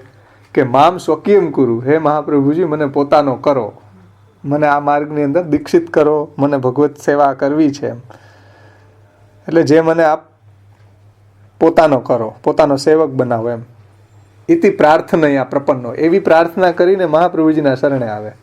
વિનંતી આમ કરવી એમ, મહાપ્રભુજીના શરણે આવવાની એમ. પહેલાં તો મહાપ્રભુજીના સ્વરૂપને જાણીને, કે ભાઈ શ્રી મહાપ્રભુજીનું સ્વરૂપ કેવું છે જાણીને, પછી તદીયત્વેન એવ સ્વમનોરથ સિદ્ધિમ જ્ઞાત્વા મામ સ્વકીયમ કુરુ ઇતિ પ્રાર્થનયા પ્રપન્નો ભવતી. અને પછી મહાપ્રભુજીની શરણાગતિ કરે, શ્રી મહાપ્રભુજીને શરણે આવે અને તમ કૃપયા સ્વમાર્ગ મર્યાદોક્ત પ્રકારેણ સ્વસમીપમ નીત્વા સ્વમાર્ગીયોપદેશ પ્રકારેણ ઉપદિશ્ય ભગવતી નિવેદ્ય પશ્ચાત સ્વીયત્વેન અંગીકરોતી. અને પછી તમ કૃપયા સ્વમાર્ગીય મર્યાદોક્ત પ્રકારેણ, એટલે જે આવો જીવ છે, જે મહાપ્રભુજીની એને કૃપા પ્રાપ્ત થઈ છે, મહાપ્રભુજીને શરણે આવ્યો છે, કે મારે મુક્તિ નથી જોતી, મારે પ્રભુ જ જોઈએ છે એમ, મારે સંસ્કૃતિ નથી જોતી, મુક્તિ નથી જોતી, નનાક પૃષ્ઠમ ન ચ પારમેષ્ઠ્યમ, કાંઈ જ નથી જોતું, મારે ભગવાન જોઈએ છે, ભગવત સેવા જોઈએ છે. તો એની ઉપર તમ કૃપયા સ્વમાર્ગ મર્યાદોક્ત પ્રકારેણ સ્વસમીપમ નીત્વા, એટલે ઉપર જે બતાવ્યું એ રીતે પ્રાર્થના કરીને શરણે આવતી વખતે એ જે પુષ્ટિજીવે શ્રી મહાપ્રભુજીનો સેવક બનીને પ્રભુ જ મારા બધા મનોરથને સિદ્ધ કરશે અને હું કૃતાર્થ થઈશ. એમ અહીં એક વાત ભૂલાઈ ગઈ હતી. સ્વ મનોરથ સિદ્ધિમ જ્ઞાત્વા, એટલે મહાપ્રભુજીના શરણે જવાથી જ મારા બધા મનોરથની સિદ્ધિ થશે એમ, અને હું કૃતાર્થ થઈશ એમ. કૃતાર્થમ કૃતાર્થોમ કૃતાર્થોમ ન સંશય. તો એ રીતે મારી કૃતાર્થતા થશે. એટલે આપ કૃપા કરી અને મને આપનો સેવક કરો એમ, એવી પ્રાર્થના કરીને જે શરણે આવે છે, એ કીધું ને ઇતિ પ્રાર્થનીય પ્રપન્નો ભવતી, એવી પ્રાર્થના કરીને જે શરણે આવે છે એને કૃપા કરીને પોતાના માર્ગની મર્યાદામાં કહેલા પ્રકારે, એની ઉપર કૃપા કરીને પોતાના માર્ગની મર્યાદામાં કહેલા પ્રકારે પોતાની સમીપ લાવીને, એ કીધું ને સ્વસમીપમ નીત્વા, એટલે પોતાની સમીપ લાવીને પોતાના જે પુષ્ટિમાર્ગી ઉપદેશ પ્રમાણે, એ કીધું ને સ્વમાર્ગી ઉપદેશ પ્રકારેણ ઉપદિશ્ય, એટલે પુષ્ટિમાર્ગી જે મર્યાદા છે, જે ગ્રંથો છે, એ ઉપદેશ પ્રમાણે જે વાત મહાપ્રભુજીએ આગળનું નામ આવે છે ને ભક્ત્યા ચારોપદેશાર્થ નાના વાક્ય નિરૂપક એમ, તો એવા પોતાના પુષ્ટિમાર્ગી ઉપદેશ પ્રમાણે ષોડશ ગ્રંથ વગેરે ઉપદેશ પ્રમાણે એ ઉપદેશ કરીને અને પછી એને ભગવાનને નિવેદન કરે છે. એ કીધું ને ભગવતી નિવેદ્ય, પછી જીવને ભગવાનને નિવેદન કરે છે. એ રીતે ભગવાનને નિવેદન કરીને સ્વીયત્વેન અંગીકરોતી, એને તમે પોતાના તરીકે, પોતાના સ્વી સેવક તરીકે એનો અંગીકાર કરે છે. એવા દૈવી જીવને મહાપ્રભુજી પોતાના તરીકે અંગીકાર કરે છે.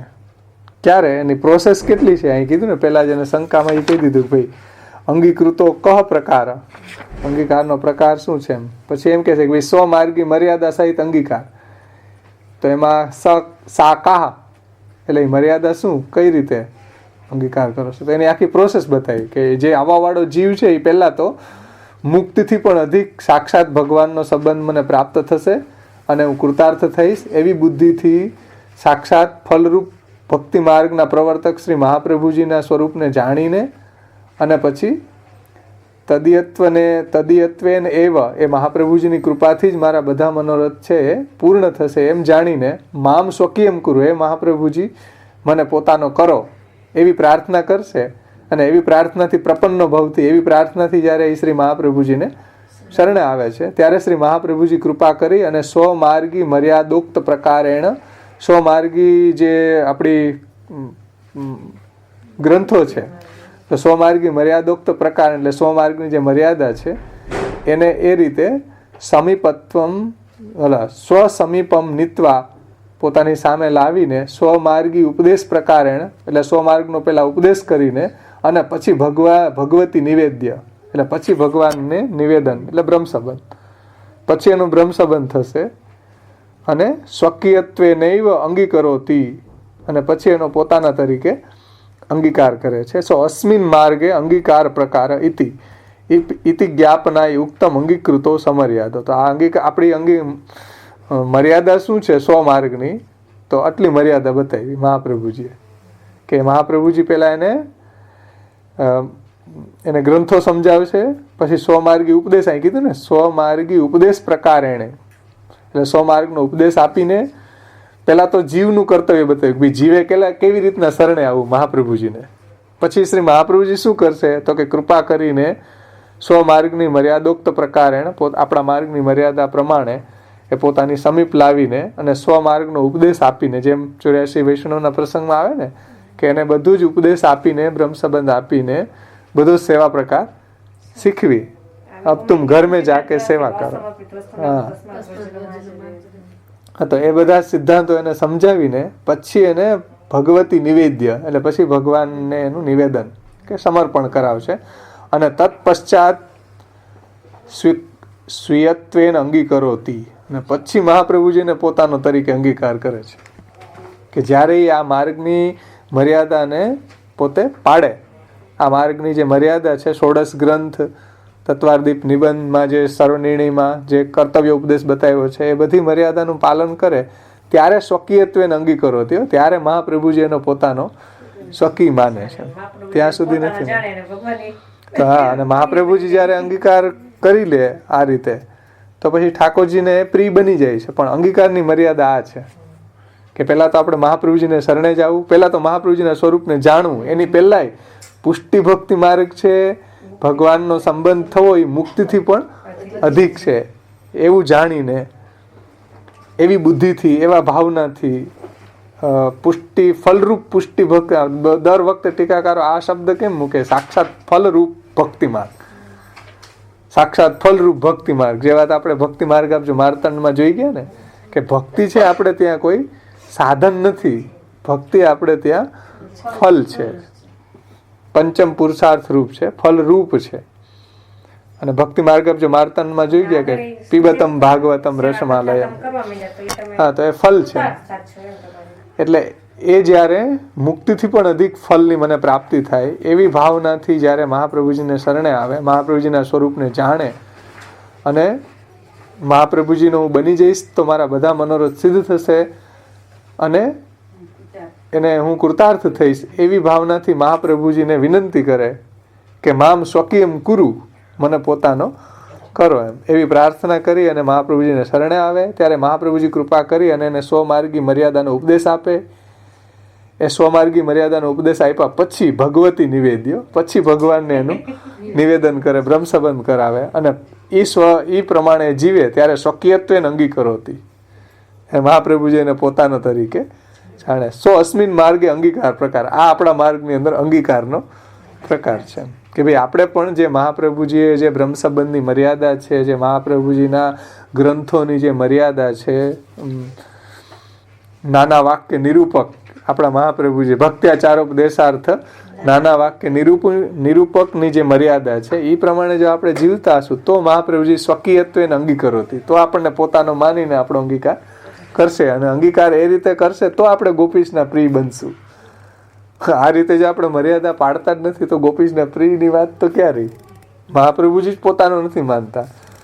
એટલે પહેલાં તો શ્રી મહાપ્રભુજી આપણને પોતાનો માને. એના માટે શું કરવું? તો કે એના માટે જે આ મર્યાદા છે એનું પાલન. અંગીકારની અંદર આ જે મર્યાદા છે સમર્યાદ અંગીકાર છે. અમર્યાદ અંગીકાર આપણે ત્યાં નથી, આપણે ત્યાં સમર્યાદ અંગીકાર છે. મહાપ્રભુજી આપણો અંગીકાર કર્યો છે શાસ્ત્રની જે પુષ્ટિ ભક્તિ માર્ગી શાસ્ત્ર છે, ષોડશ ગ્રંથ છે, નિબંધ છે, એમાં જે રીતે મર્યાદા બતાવી. હે હા, સ્વમાર્ગી ઉપદેશ પ્રકારેણ કીધું શબ્દ, સ્વમાર્ગી ઉપદેશ પ્રકારેણ, આપણા માર્ગનો જે ઉપદેશ છે એ પ્રમાણે જો એ રહે તો મહાપ્રભુજી આપણો અંગીકાર કર્યો સમજવા. હવે તમે વિચાર કરો કે મહાપ્રભુજીના સિદ્ધાંત તો આપણને ગમતા નથી અત્યારે કોઈને, તો અંગીકારની વાત ક્યાં જશે? બ્રહ્મ સંબંધ તમે લઈ લ્યો, બધા બ્રહ્મ સંબંધ લઈ લેવાથી કંઈ થવાનું નથી. આપણા માર્ગના ઉપદેશ પ્રમાણે આપણું જીવન હશે તો મહાપ્રભુજી અંગીકાર કરશે, નહીંતર શ્રી મહાપ્રભુજી આપણો અંગીકાર નહીં કરે. અને મહાપ્રભુજી જો અંગીકાર ન કરે તો અંગીકૃત્યૈવ ગોપીશ વલ્લભીકૃત માનવ ભૂલી જાઓ. મહાપ્રભુજી જો અંગીકાર નથી કર્યો તો ત્યાં હમણાં જ એવ શબ્દ મૂક્યો, એવ શબ્દથી મહાપ્રભુજી દ્વારા અંગીકાર થાય તો જ કૃષ્ણ પ્રિય બનીએ, નહીતર ન બનીએ. એટલે એ રહસ્ય સમજો. આ બે નામ કેવા જોડાયેલા છે એકબીજાથી કે ભાઈ મહાપ્રભુજી દ્વારા જો અંગીકાર થાય, મહાપ્રભુજી દ્વારા અંગીકાર ક્યારે થાય? મહાપ્રભુ સ્વમાર્ગી ઉપદેશ પ્રકારેણ આપણું જીવન હોય તો આપણે મહાપ્રભુજીના માર્ગમાં સ્થિત કહેવાય, મહાપ્રભુજીના સ્વરૂપને જાણીએ, મહાપ્રભુજી દ્વારા જ મારા બધા મનોરથ સિદ્ધ થશે. એટલે મામ સ્વકીયમ કુરુ, હે મહાપ્રભુજી મને પોતાનો જાણો. એમ આ પ્રસંગમાં બહુ સરસ આવે ગુસાઈજીનો. મેં ઢીમરને શરણે લેવા માટે ત્યાં ગુસાઈજીએ મુકામ કર્યો તો એલાને વિનંતી કરતા આવડે નહીં, તો એ ગુસાઈજીએ એને પ્રસાદની પાતળ આપી. જો કે ગુસાઈજી એના માટે ત્યાં રોકાણા હતા, એની પત્ની દેવીજી હતી એમ, તો એને કાંઈ વિનંતી કરતા આવડે નહીં, તો એ તો ઘરે ચાલ્યો ગયો એમ. તો તો એની પત્નીને આ બધી કથા કીધી. હા, તો એ ઘરે ગયો તો એ કે ભાઈ તમને કે કાંઈ વિનંતી કરતો, હાલો હું આવું. એ કે તો એ આવી. પછી એને ગુસાઈજીને વિનંતી કરી કે ભાઈ અમે અબુદ્ધ જીવ છીએ, બહુ સરસ એને વિનંતી કરી. પછી ગુસાઈજી એને કીધું કે ભાઈ અમે તમને શરણે લેશું સવારે એમ. એટલે અહીંયા જે વિનંતી કરી ઇન્વર્ટેડ કોમાં જો મામ સ્વકીયમ કુરુ, આ વિનંતી છે કે હે મહાપ્રભુજી મને પોતાનો જાણો એમ, હું આપનો છું, હું આપનો છું, હું આપનો છું. જેમ આપણે ઠાકોરજીને કહે ને હે કૃષ્ણ હું તમારો છું, એમ હે મહાપ્રભુજી મને પોતાનો જાણો, સ્વકીયમ કુરુ, સ્વકી જાણો. ઇતિ પ્રાર્થને પ્રપન્નો, એવી પ્રાર્થનાથી મહાપ્રભુજીને શરણે આવે. એટલે મહાપ્રભુજી કૃપા કરી અને સ્વમાર્ગી મર્યાદાનો પ્રકાર આપણને સમજાવે, સામે લાવીને સ્વસમીપમ નીત્વા, સામે લાવીને અને પછી આપણા ભક્તિ માર્ગનો બધો ઉપદેશ આપીને એને સમજાવીને પછી ઠાકોરજીને એનું નિવેદન કરાવે. ત્યારે એ સ્વકીયત્વ એને અંગીકાર હોતી, ત્યારે એને પોતાનો તરીકે એનો અંગીકાર કરે છે. સો અસ્મિન માર્ગે અંગીકાર મર્યાદા પ્રકાર છે. ઇતિ જ્ઞાપનાય ઉક્તમ અંગીકૃતો સમર્યાદો. એટલે આ જ આપણા માર્ગની મર્યાદા છે. જે આપણે વલ્ભાષ્ટકમાં જોયું હતું ને, પ્રાદુર્ભૂતે અને ભૂમો વ્રજપતિ ચરણામ ભોજ સેવાખ્ય વર્તમાદભૂતમ સેવાખ્ય વર્તમ પ્રાકટ્યમ યત કૃતંતે તદુત નિજીકૃતે શ્રી હુતાશેતિ મન્યે યસ્માદસ્મિન સ્થિતો યત કિમપી કથમપી ક્વાપ્યુપા હર્તૃમિચ્છ તદ્ધા તદ ગોપિકેશ સ્વવદન કમલે ચારુ હાસે કરોતી. કેનું ચારુ હાસે કરોતી? તો કે યસ્માદસ્મિન સ્થિતો, એ અંગીકૃતો સમર્યાદ હશે તો ઠાકોરજી છે ગોપીશ શબ્દ ત્યાંય મૂક્યું જો, ગોપિકેશ તદ ગોપિકેશ, અહીં અંગીકૃત એવા ગોપિકેશ વલ્લભીકૃત માનવ. તો એ ગોપિકેશ એની બધી જ પદાર્થોને પ્રભુ અંગીકાર કરે છે. અને અહીંયા જે અંગીકૃતિ છે એ સમર્યાદ અંગીકાર છે. એના માટે એક હરિરાયજીનું શિક્ષાપત્ર છે, બહુ સુંદર છે.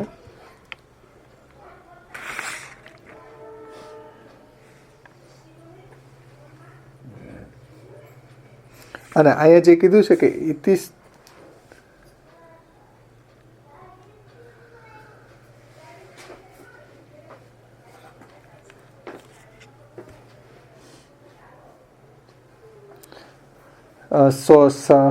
આપણે સિદ્ધાંત રહસ્યમાં મહાપ્રભુજી કીધું ને, નિવેદિભી સમર્પ્યવમ સર્વમ કુર્યાત ઇતિ સ્થિતિ.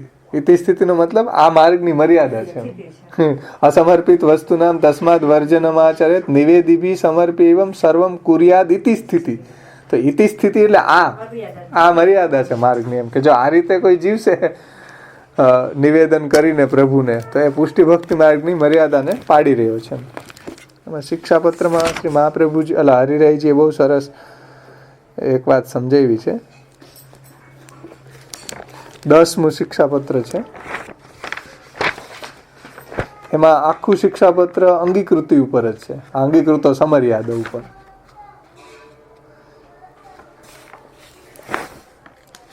એમાં શ્રી હરિરાયજી આજ્ઞા કરે છે, સોરી 10મું નહીં, સોરી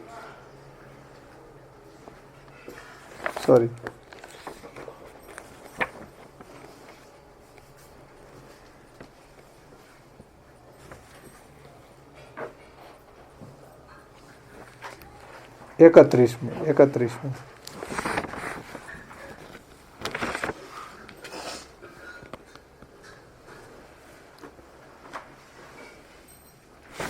એમાં 10મા શ્લોકની અંદર આનું અનુસંધાન આપ્યું છે.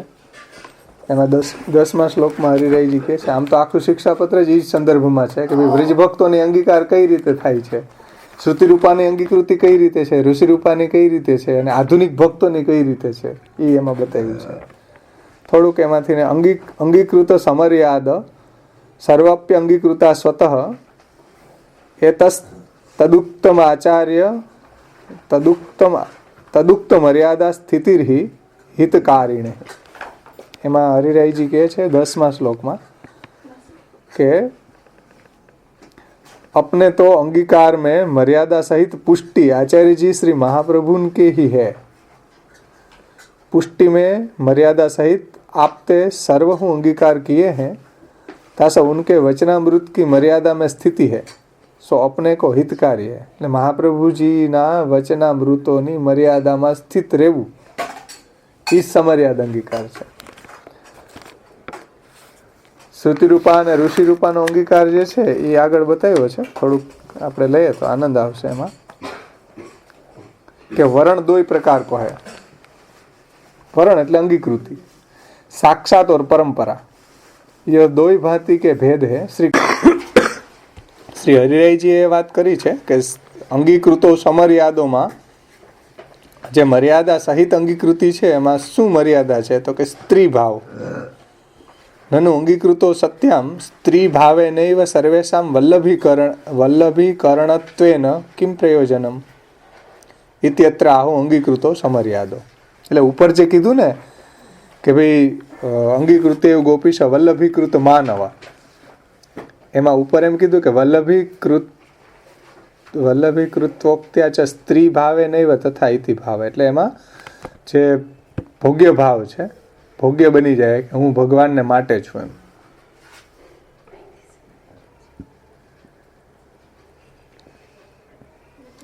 એવા એ ભગવાનને પ્રિય બની જાય છે ને. તો એમાં એ શંકા ઉઠાવી કે ભાઈ અંગીકૃતો સત્યામ સ્ત્રી ભાવે નૈવ સર્વેષામ વલ્લભીકરણત્વે કિમ પ્રયોજનમ. એવા સ્ત્રી ભાવથી બધા જે ભક્તો છે એનું વલ્લભીકરણ એટલે ભગવાનને પ્રિય બનાવવું, એનું શું પ્રયોજન? તો એનું પ્રયોજન કહે છે કે અંગીકૃતો સમર્યાદો. સ્ત્રી ભાવ જ અહીંયા અંગીકૃતો સમર્યાદોની અંદર હરિરાયજી એમ કહે છે કે મર્યાદાતુ પુષ્ટિ માર્ગીયા સાતુ સ્ત્રી ભાવાત્મિકા તદુક્તમ આચાર્ય રેવ સ્ત્રી ભાવો ગૂઢ પુષ્ટિ માર્ગે તત્વમ.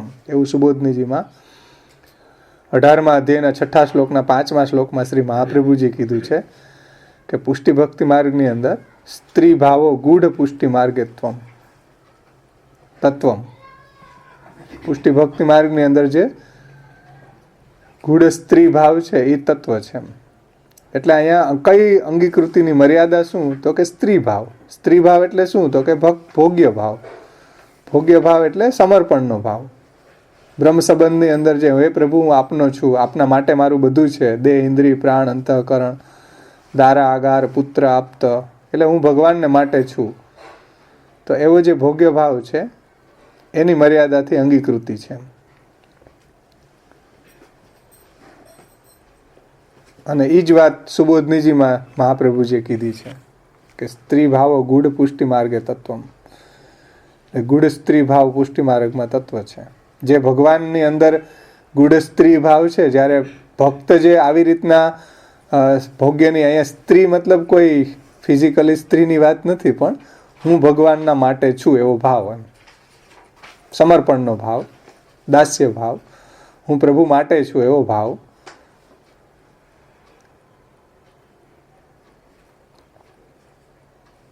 પછી બીજા ભાગવતના આમાં આપ્યા છે સ્ત્રીય એવ હિ તમ પાતુ શક્તા.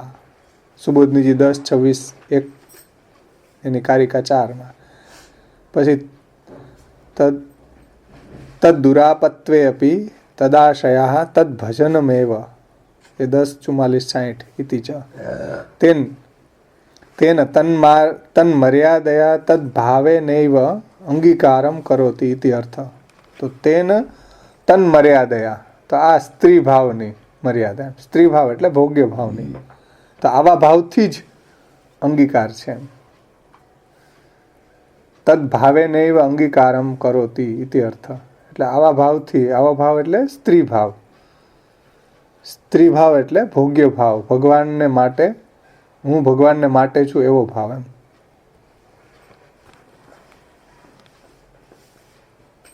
તો એવી ભોગ્યની પ્રક્રિયામાં આપણે પસાર થાય તો ભગવાન પછી પોતાનો ભોગ્ય ભાવ પ્રગટ કરે. એમ તો પહેલા તો આપણે ભોગ્યની જે પ્રોસેસ છે, સ્ત્રી ભાવનો મતલબ ભોગ્ય ભાવ, દાસ્ય ભાવની જે પ્રોસેસ છે એમાં આપણે પાસ થાય તો ભગવાન પછી પોતાનો ભોગ્ય ભાવ પ્રગટ કરે. હમણાં થોડોક ટાઈમ પહેલા એક બેન કહેતા હતા કે અત્યારે મારા સાસરિયામાં બધા મને વશ છે. એ કેમ? એ બતાવો ખરી કોકને કહો અમે તો કે 2 વર્ષ સુધી બધાએ જેમ કીધું ને એમ જ મેં કર્યું, એટલે બધાને મેં જીતી લીધા. એટલે મેં એ ભોગ્યની પ્રોસેસમાં હું પસાર થઈ ગયો, હવે હું ભોગતા છું એમ, હવે બધા મને વસ છે એમ.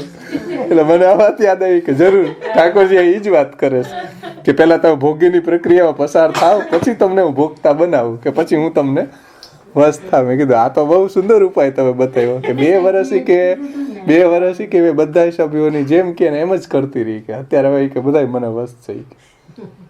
એ વાત તમે પ્રેમથી જ વસ થાય. મેં કીધું આજ વાત ઠાકોરજીમાં લાગુ પડે. એટલે પછી ભોગતા બની ગઈ. હવે અત્યારે કે બધા મારા ઓર્ડર મારી કે મેં કીધું તો હવે તમે ભોગતા થઈ ગયા, ઓલા બધા ભોગ્ય થઈ ગયા, તમે ભોગ્યની પ્રોસેસમાંથી પાસ થઈ ગયા. હવે તો એમ પહેલાં આપણે ભોગ્ય બનવું જોશે પ્રભુ પાસે, ને એની જે પ્રક્રિયા છે એની પ્રોસેસમાંથી આપણે એવા થઈ ગયા પાસ. પછી ભગવાન કહેશે કે ચાલ હવે હું ભોગ્ય બની જાઉં, તું ભોગતા બને, તું આવીશ તો હવે તારા વગર હવે મને આરોગવાનું ગમતું નથી, તારા વગર કોઈ જગાડે તો ગમતું નથી. આ શું કે હવે એને ભગવાને પણ પોતાનો ભોગ્ય ભાવ પ્રગટ કરી દીધો. ક્યારે કે જ્યારે ભક્ત એવી આ સ્ત્રી ભાવ અહીંયા કીધો ને ભોગ્ય ભાવની પ્રક્રિયામાં આગળ વધે, એવી પ્રક્રિયામાં પાસ થઈ જાય તો ભગવાન પણ પછી એને ભોક્તૃભાવનું દાન કરે છે. પછી આગળની જે ટીકા છે ને શ્રી વલ્લભજીની, એમાં છેલ્લી લીટી અંગીકૃતો સમર્યાદો, એમાં એને સ્પષ્ટ શબ્દોમાં પુષ્ટિ ભક્તિ માર્ગની મર્યાદા બતાવી દીધી કે ઇતિ જીવાધિકાર વિચારે પ્રથમમ શરણાગતિ રૂપમ મર્યાદયા. આમાં કાંઈ કોઈને કહેવાપણું છે જ નહીં, શરણાગતિ રૂપી મર્યાદાથી આપણો અંગીકાર છે. અને શરણાગતિ રૂપ મર્યાદયા સહિત તતઃ સમર્પણે નૈવ પુષ્ટો અંગીકરોતિ ઇતિ તસ્યામ તત્સહિત ઇતિ ઉક્તમ. તો અંગીકૃતો સમર્યાદ એટલે કયા પ્રકારની મર્યાદા છે? તો પહેલાં તો શરણાગતિ અને પછી સમર્પણ. તો શરણાગતિ અને સમર્પણની મર્યાદાથી આપણો અંગીકાર છે. જો આપણે શરણાગત પ્રભુને નથી તો આપણો અંગીકાર નથી. આપણે જો પ્રભુને સમર્પિત નથી, બ્રહ્મ સંબંધ લઈને જો ભગવત સેવા નથી કરતા, તો પછી આપણી અંગીકૃતિ નહીં થઈ શકે. કારણ કે મર્યાદા આ છે, શરણાગતિ અને સમર્પણ, એનાથી આપણો અંગીકાર છે એમ લેખકાર શ્રી વલ્લભજી કહે છે.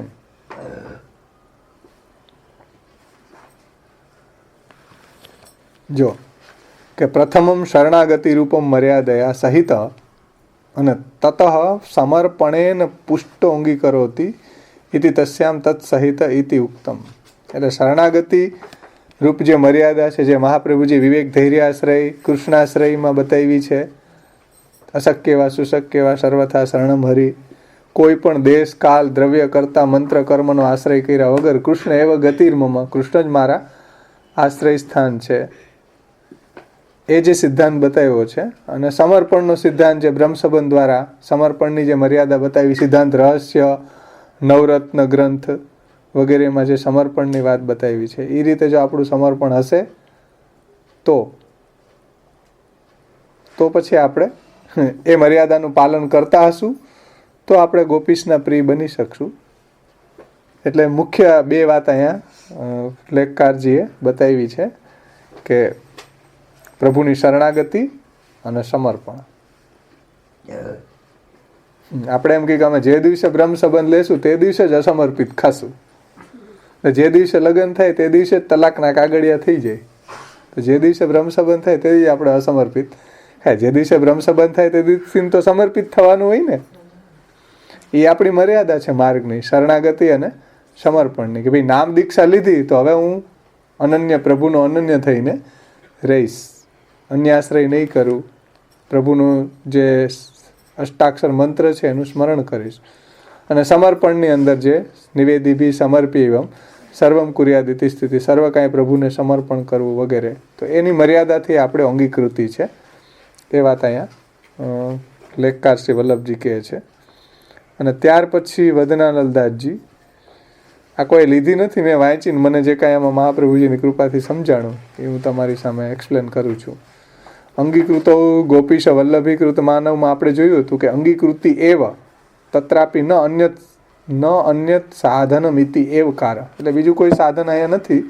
અંગીકારમાં માત્ર શ્રી મહાપ્રભુજી દ્વારા એવ શબ્દથી મહાપ્રભુજી દ્વારા જ આપણો અંગીકાર છે એ જ સાધન છે. અને પછી એવી શંકા ઉઠાવી છે વદનાલદાસજીએ કે તરહી કદાચિત આશુરાણામપી અંગીકારે તેષામપી તથા ફલમ સ્યાદ ઇત્યતઃ. એટલે આસુરી જીવોનો પણ અંગીકાર માત્રથી એવું ફલ આપતા હશે. આશુરાણામપી અંગીકારે તેષામપી તથા ફલમ સ્યાદ ઇત્યતઃ આહુ અંગીકૃતો સમર્યાદ. તો કે નહીં, આસુરી જીવો જે છે એ તો બંધન માટે ઉત્પન્ન થયા છે એવું ભગવાન ગીતાજીમાં કહે છે. એને કાંઈ થોડા મુક્ત કરવા. એટલે ભગવાને ગીતાજીમાં કીધું છે 16મા અધ્યાયના 5મા શ્લોકમાં કે દૈવી સંપદ વિમોક્ષાય નિબંધાય આસુરી મતા. આસુરી જીવો છે એ તો બંધન માટે છે. એને કઈ મહાપ્રભુજીએ ટકેસર ભાજી ટકેસર ખાજામાં બ્રહ્મસંબંધ આપ્યા નથી. રઘુનાથ વદનાલદાસજીએ શંકા કેવી ઉઠાવી કે ભાઈ આસુરી જીવોને અંગીકાર કરી દેતા હશે તો એને આસુરી જીવોને પણ અંગીકાર માત્રથી એવું ફલ પ્રાપ્ત થઈ જતું હશે ને. તો કે નહીં, એ બધાને બ્રહ્મસંબંધ મહાપ્રભુજી આપતા નહોતા. દૈવી સંપદ વિમોક્ષ થાય. જે દૈવી જીવ હતા એ વિમુક્તિ માટે છે, ભગવત પ્રાપ્તિ માટે છે. એટલે પુષ્ટિ પ્રવાહ મર્યાદા ભેદ ગ્રંથમાં મહાપ્રભુજીએ સમજાવ્યું ને કે શાંતો મોક્ષ પ્રવેશ હતા. દૈવી જીવો છે એ શાંત છે, અંતવાળા છે, એને ભગવત પ્રાપ્તિ થવાની છે. અને આસુરી જીવો છે એ બધા બંધન માટે છે. એટલે અહીં કહે છે કે ભાઈ આસુરી જીવો છે એનો અંગીકૃતિ નથી કરતા મહાપ્રભુજી. એને તો મહાપ્રભુજી સ્પષ્ટ કહી દેતા કે ભાઈ તારા મા બાપ છે એ દૈવી જીવ નથી, તું દૈવી જીવ છે એટલે તને બ્રહ્મ સંબંધ આપું છું, તું ભગવત સેવા કર એમ. અને જે મર્યાદા દૈવી હતા, કોઈના માતા પિતા કે પત્ની વગેરે મર્યાદા દેવી હતા તો એને નામ દીક્ષા આપી ખાલી એના ઉદ્ધાર માટે એમ કે ભાઈ તારા સંગથી એનો ઉદ્ધાર થશે. પણ ઘરમાં જો એવા આસુરી જીવો હોય, પ્રવાહી હોય, તો એને મહાપ્રભુજીએ કોઈ નામ દીક્ષા પણ આપી નથી. કારણ કે એ બંધન માટે છે આસુરી જીવો અને દૈવી સંપદ વિમુક્તિ માટે છે. ઇતિ ગીતાજી 16મો અધ્યાય 5મા શ્લોકમાં આવ્યું દૈવી સંપદ વિમોક્ષાય નિબંધાય આસુરી મતા ઇતિ મર્યાદા સ્થાપયિત્વૈવ અંગીકરોતિ ઇતિ. તો આ મર્યાદા છે. કઈ મર્યાદા? તો કે દૈવી જીવોનો જ અંગીકાર કરે છે, આસુરી જીવોનો અંગીકાર મહાપ્રભુજી નથી કરતા. બધાને જેમ અત્યારે મહારાજો બાવો બેઠો જપે ને જી આવી ખપે એવું નહોતું મહાપ્રભુજીના વખતમાં. મહાપ્રભુજીને અજગર દેખાતો હતો કે ભાઈ આ બધાને બ્રહ્મ સંબંધ આપીને પછી કીડીઓ અજગર થવું પડે. એટલે મહાપ્રભુજી એકદમ ચોકી ગયા અજગરને જોઈને. તમે વાર્તા પ્રસંગ વાંચો ગરુ વાર્તામાં. તો મહાપ્રભુજી છે એ દૈવી જીવોનો જ અંગીકાર કરે છે, બધા જીવોનો અંગીકાર નથી કરતા. જેની અંદર જે દૈવી છે એટલે કૃપા પરિજ્ઞાનમ ચ માર્ગ રુચ્ય અનુમીયતે. સર્વથા ચેદ હરિકૃપા ન ભવિષ્યંતિ યસ્ય. સર્વથા જો હરિની કૃપા નથી તો આ માર્ગની અંદર આવી જશે તો એને કાંઈ વળવાનું નથી. સર્વથા ચેદ હરિકૃપા ન ભવિષ્યતિ યસ્ય તસ્ય સર્વમ અશક્યમ છે. માર્ગેસ્મિન સૂત્રામપી. એ આ માર્ગમાં આવી જશે તો એને કાંઈ ફલ મળવાનું નથી એમ. પછી કહે છે કે કૃપા પરિજ્ઞાનમ છે માર્ગ રુચ્ય અનુમીયતે. હવે જેની ઉપર હરિની કૃપા છે એને કેમ ઓળખો? તો કે એને માર્ગમાં રુચિ હશે.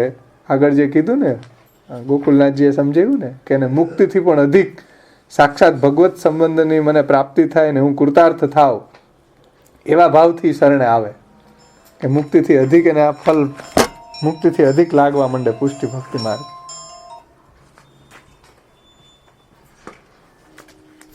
તો આ રીતે અહીંયા બધી ટીકાઓ આપણી સંપન્ન થઈ, જેટલું એમાંથી સમજાણું. હવે ગોવિંદાજીનું કીર્તન આપણે લઈ લે.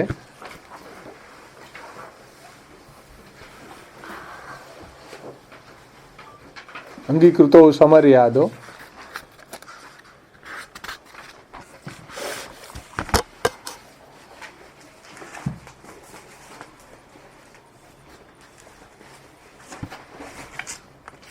અંગીકૃતો સમર્યાદો પુરુષોત્તમ પ્રગટ ભયે શ્રવણ સુનત નિજજન ઉપજ્યો આનંદ. ગોવિંદાસજી આ કીર્તનની અંદર સમજાવે છે કે અંગીકૃતો સમર્યાદો મર્યાદા સહિત અંગીકાર કરવા માટે પુરુષોત્તમ પ્રગટ ભયે એટલે પુરુષોત્તમ શ્રી મહાપ્રભુજીના જ કોન્ટેક્સમાં કહે છે કે પુરુષોત્તમ પ્રગટ ભય એટલે સાક્ષાત પુરુષોત્તમ યસ્માત ક્ષરમતિતોહમ અક્ષરાદપી ચોત્તમ અતોસ્મી લોકે વેદે ચ પ્રથિત પુરુષોત્તમ. એ જે પુરુષોત્તમ છે એ જ અહીંયા ભૂતલ ઉપર પ્રગટ થયા છે શ્રી મહાપ્રભુજી રૂપે. એટલે પહેલા પ્રકટ કરેલી જે કંઈ પણ કર્મ માર્ગની મર્યાદા હતી, જ્ઞાન માર્ગની, ઉપાસના વગેરે માર્ગની, એ બધી મર્યાદા અત્યારે ફ્લોપ એટલે સક્સેસફુલ નથી. એમ કોઈ એ સાધનોથી હવે ઉદ્ધાર થવો શક્ય નથી. એટલે એક નવી મર્યાદાનું સ્થાપન આપે કર્યું એમ. એટલે જ્યારે બધી મર્યાદાઓ જેમ બધા પુલ તૂટી જાય તો એક નવું પુલ બનાવવું પડે ને, તો એવી શાસ્ત્રમાં બતાવેલી એક નવી મર્યાદા અહીંયા સ્થાપિત કરી છે ભગવાને આચાર્ય રૂપે પ્રગટ થઈને. એમ એ મર્યાદા કઈ છે તો કે પુષ્ટિ ભક્તિ માર્ગની મર્યાદા. એમ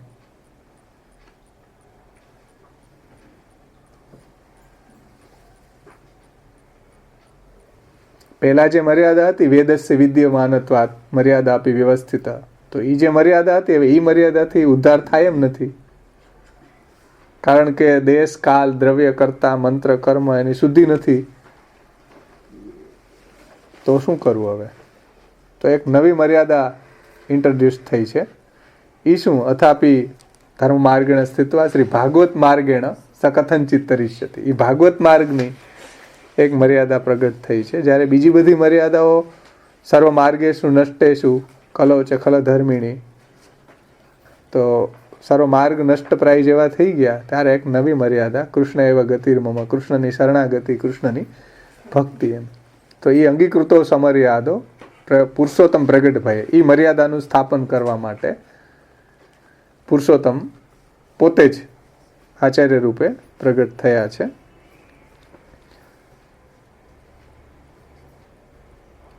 શ્રવણ સુનત નિજજન ઉપજ્યો આનંદ. જ્યારે ઠાકોરજી પોતે જ આચાર્ય રૂપે પ્રગટ થયા, એ સાંભળીને નિજજનો હતા, જે દૈવી જીવો હતા, એના હૃદયમાં આનંદનો પૂર આવી ગયું, આનંદ ઉમટી ગયો. કે એને શા માટે? તો કે હવે અમારો અંગીકાર થશે, અમને ભગવત પ્રાપ્તિ થશે. એટલે એને ઉપજ્યો આનંદ, એના હૃદયમાં આનંદ થયો કે હવે અમને ભગવત પ્રાપ્તિ થશે. એમ કરી કરુણા હરિવદના નલ શ્રી વલ્લભ દાસ દિયો. અને કરુણા કરીને શ્રી હરિના વદનાનલ રૂપ, મુખારવિંદ રૂપ શ્રી મહાપ્રભુજી છે, એ મહાકારુણિક છે. અને કરુણા કરીને એને શ્રી વલ્લભ દાસ દિયો એટલે શ્રી વલ્લભ. અને બે રીતે અર્થ સમજી શકીએ કે ઠાકોરજીના એંગલથી સમજીએ તો મહાપ્રભુજી ઠાકોરજીના મુખારવિંદ રૂપ છે અને એને પ્રિય ઠાકોરજી છે, એનું દાસત્વ પ્રાપ્ત કરાયું. અને કરી કરુણા હરિવદના નલ શ્રી વલ્લભ દાસ દિયો, તો મહાપ્રભુજીના એંગલથી લે તો આચાર્યજીએ કૃપા કરીને હરિના વદનાનલ રૂપ ઠાકોરજીના મુખારવિંદ રૂપ શ્રી મહાપ્રભુજી છે, કૃપા કરી અને પોતાનું દાસત્વ આપણને પ્રાપ્ત કરાવ્યું. કારણ કે અંગીકૃતિ સમર્યાદિત છે ને, મહાપ્રભુજીની શરણાગતિ. અંગીકૃતે ગોપીશ વલ્લભીકૃત માનવા, અને અંગીકૃતો સમર્યાદો. તો મહાપ્રભુજીની આ દાસત્વ પ્રાપ્ત થવું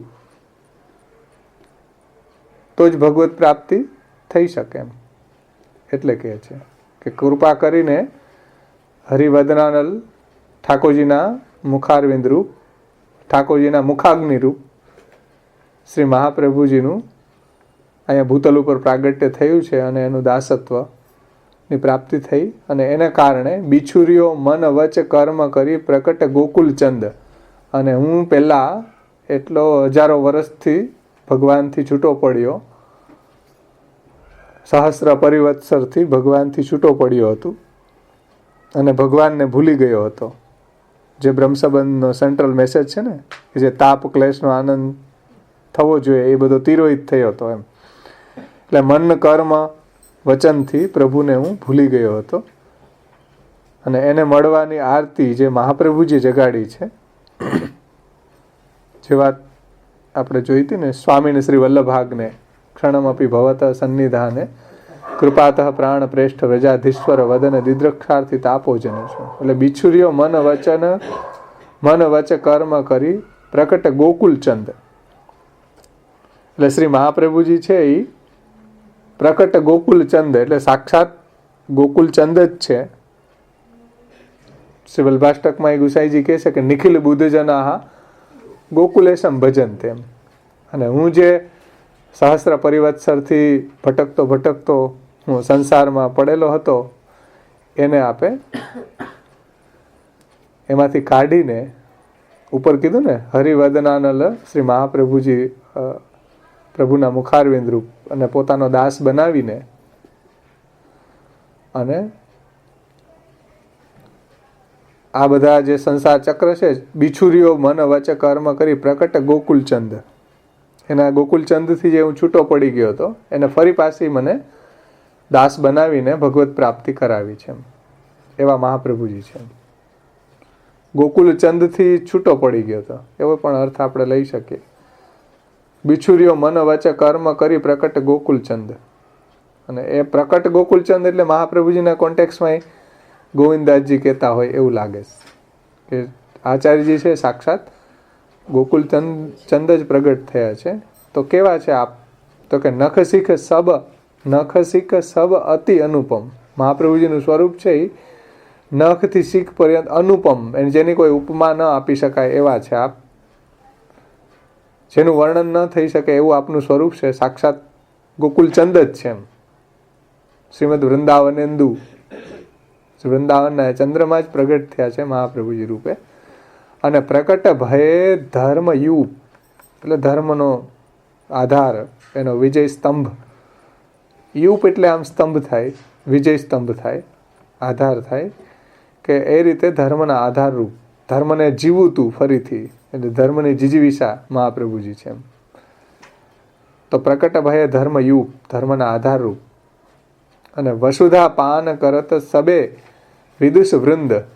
વસુધા એટલે ભૂતલ ઉપર રહેવા વાળા જે બધા વિદુષ વૃંદ છે, જે દૈવી જીવો છે, એ મહાપ્રભુજીના સ્વરૂપનું પાન કરે છે, એના સ્વરૂપને નિરખે છે, એનું દર્શન કરે છે. મહાપ્રભુજીનું સ્વરૂપ કેવું છે તો ઉપર બતાવ્યું નખ શીખ સબ અતિ અનુપમ પ્રકટ ભય ધર્મયુગ. એવા મહાપ્રભુજીનું ભૂતલ ઉપર રહેવા વાળા જે વિદુષ વૃંદ છે, જે દૈવી જીવો છે, નિખિલ બુદ્ધજના છે, એ બધા એ સ્વરૂપનું પાન કરે છે, નિરખે છે, એના શરણે જાય છે, એની આજ્ઞાનું પાલન કરે છે. એ બધા મહાપ્રભુજીને શરણે જાય છે, મહાપ્રભુજીની આજ્ઞા પ્રમાણે જીવે છે. સુરનર મુનિ કરી સમાધિ એક ચિત્ત વે ધ્યાન ધરત. મોટા મોટા ઋષિ મુનિઓ, સૂર, દેવતાઓ, નર, મનુષ્યો, મુનિ, ઋષિઓ, એ બધા પણ સમાધિની અંદર એક ચિત્ત થઈને ધ્યાન ધરે છે પ્રભુનું. તો પણ એને પાર નહીં પાર કછું માયાવાદી મત ગયંદ. એટલે આજે સૂર, નર, મુનિ આ બધા જે મોટા મોટા છે એ આપનું ધ્યાન ધરે છે, એક ચિત્ત થઈને ધ્યાન ધરે છે, છતાં પણ એનો પાર પામી શકતા નથી એમ. એવું સ્વરૂપ મહાપ્રભુજીનું છે, કારણ કે સાક્ષાત ગોકુલચંદ જ અહીંયા ભૂતલ ઉપર પ્રગટ થયા છે એમ.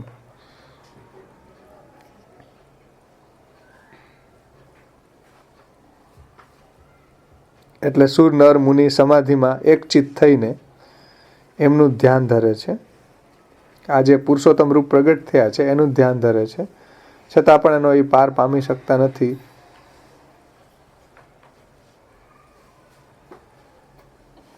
અને માયાવાદી મત ગયંદ.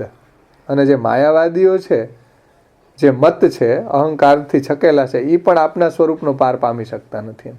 એટલે એ લોકોને મહાપ્રભુજીનું સ્વરૂપ દેખાય છે, પણ એમાં એને મોહ થઈ જાય છે. માયાવાદી મત ગયંત, કારણ કે અહંકારમાં છકેલા છે, માયાવાદ રૂપી હાથી એવા મત થયેલા એમ. માયાવાદની અંદર મત થયેલા, ગયંત એટલે હાથી. એટલે એ આપના સ્વરૂપને ઓળખી નથી શકતા, એટલે વાદ કરવા આવે છે. હારી જાય તો પણ એ પાછા શરણે નથી આવતા એમ. એટલે એ લોકો આપના સ્વરૂપને પાર પામી નથી શકતા એમ, કારણ કે એ લોકોને તો મોહ જ થઈ જાય છે. એ આગળ કહે છે કે દેખીયત પ્રાકૃત રૂપ. માયાવાદીઓ જે મત ગયંદ છે એ બધા મહાપ્રભુજીના સ્વરૂપને પ્રાકૃત માને છે, અને પ્રાકૃત માનવાને કારણે પ્રાકૃતાનુર કુતિર વ્યાજ મોહિતા અસુર માનુષ, એવા જે અસુર છે માયાવાદીઓ છે એને તો મહાપ્રભુજી મોહ જ પ્રમાણે છે. એ મહાપ્રભુજીના પ્રાકૃત રૂપને જ જુએ છે. એટલે માયાવાદી તો અહીં ઉપલક્ષણ છે. એના જેવા બીજા બધા સર્વવાદીઓ છે એ પણ મહાપ્રભુજીને શરણે આવતા નથી, એમ શરણે નથી આવતા, મોહ પામી જાય છે. આવા લોકોને શ્રી મહાપ્રભુજીનું અલૌકિક સ્વરૂપ નથી દેખાતું. તો કેવું દેખાય? તો કે પ્રાકૃત દેખાય.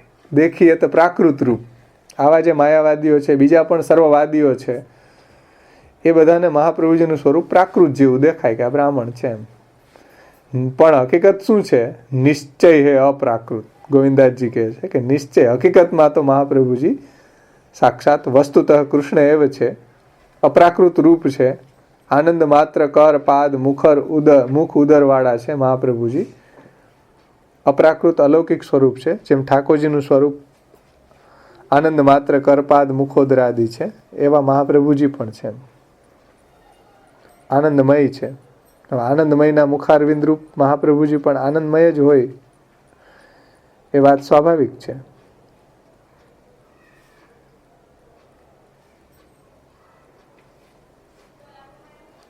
અને માનુષ આકૃતિ દેખી પરે ફંદ. અને મહાપ્રભુજીનું જે ભૂતલ ઉપર પ્રાગટ્ય છે એ કેવું છે? માનુષ આકૃતિ રૂપે. એને કારણે ઓલા લોકો ફંદ, પરે ફંદ એટલે વ્યામોહ પામી જાય છે. કોણ? જે માયાવાદી મત ગયંદ બધા છે, જેને મહાપ્રભુજીનું પ્રાકૃત રૂપ દેખાય છે, મનુષ્ય રૂપ ધારણ કર્યું એટલે એ લોકોને એવું દેખાય છે. હકીકતમાં મહાપ્રભુજી એવા છે નહીં. નિશ્ચય હે અપ્રાકૃત. મહાપ્રભુજી તો અપ્રાકૃત છે. સાક્ષાત ગોકુલચંદ જ પ્રગટ થયા છે. પણ ઓલા જે માયાવાદીઓ વગેરે છે એને બધાને આવું મનુષ્ય આકૃતિ જોઈને પ્રાકૃતાનું કુતિર વ્યાજ મોહિતાસુર માનુષ, એ બધા મોહ પામી જાય છે, એવા ફંદની અંદર પડી જાય છે. એટલે મહાપ્રભુજીના સ્વરૂપના સાચા સ્વરૂપને એ ઓળખી શકતા નથી. પુષ્ટિ સૃષ્ટિ ઉદ્ધારણ કો દ્વિજવર અવતાર ધર્યો.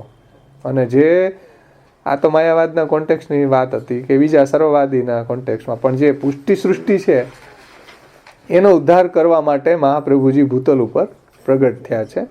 દ્વિજવર એટલે ઉત્તમ દ્વિજ કુલની અંદર આપે અવતાર ધારણ કર્યો છે. એનો મતલબ થાય આચાર્ય રૂપે પ્રગટ થયા છે. એટલે વાણી દ્વારા અત્યારે પુષ્ટિ સૃષ્ટિનો ઉદ્ધાર કરવો છે. પુષ્ટિ સૃષ્ટિ ઉદ્ધારણ કો દ્વિજવર અવતાર ધર્યો. એમ એવા દ્વિજોની અંદર આચાર્ય રૂપે પ્રગટ થયા છે. કારણ કે વાણ્યા અદા તદા સ્વાસ્યમ પ્રાદુર્ભૂતમ ચકારે. વાણી દ્વારા અત્યારે ઉદ્ધાર કરવો છે દૈવી જીવનો. એટલે દ્વિજવરમાં આપ પ્રગટ થયા છે. અને પ્રગટ થઈને શું કર્યું આપે? તો કે માયામત ખંડન કિયો પ્રકટ ગોવિંદ. માયાવાદનું ખંડન કરી, જે ભક્તિ માર્ગની અંદર બાધારૂપ હતો માયાવાદી કરિન્દ્ર, દર્પ દલને ના સેંદુ, તો એ માયાવાદ રૂપી કરિન્દ્ર જે છે એનું દલન કરવા વાળા મહાપ્રભુજી છે. અને પુષ્ટિ સૃષ્ટિ ઉદ્ધારણ કો, ઉદ્ધારનો મતલબ આપણે જોઈ ગયા આગળ, દૈવોદ્ધાર. ઉદ્ધારનો મતલબ ભગવત પ્રાપ્તિ. બીજો અર્થ આપણે જોયો તો ત્યાં ભગવત સેવા.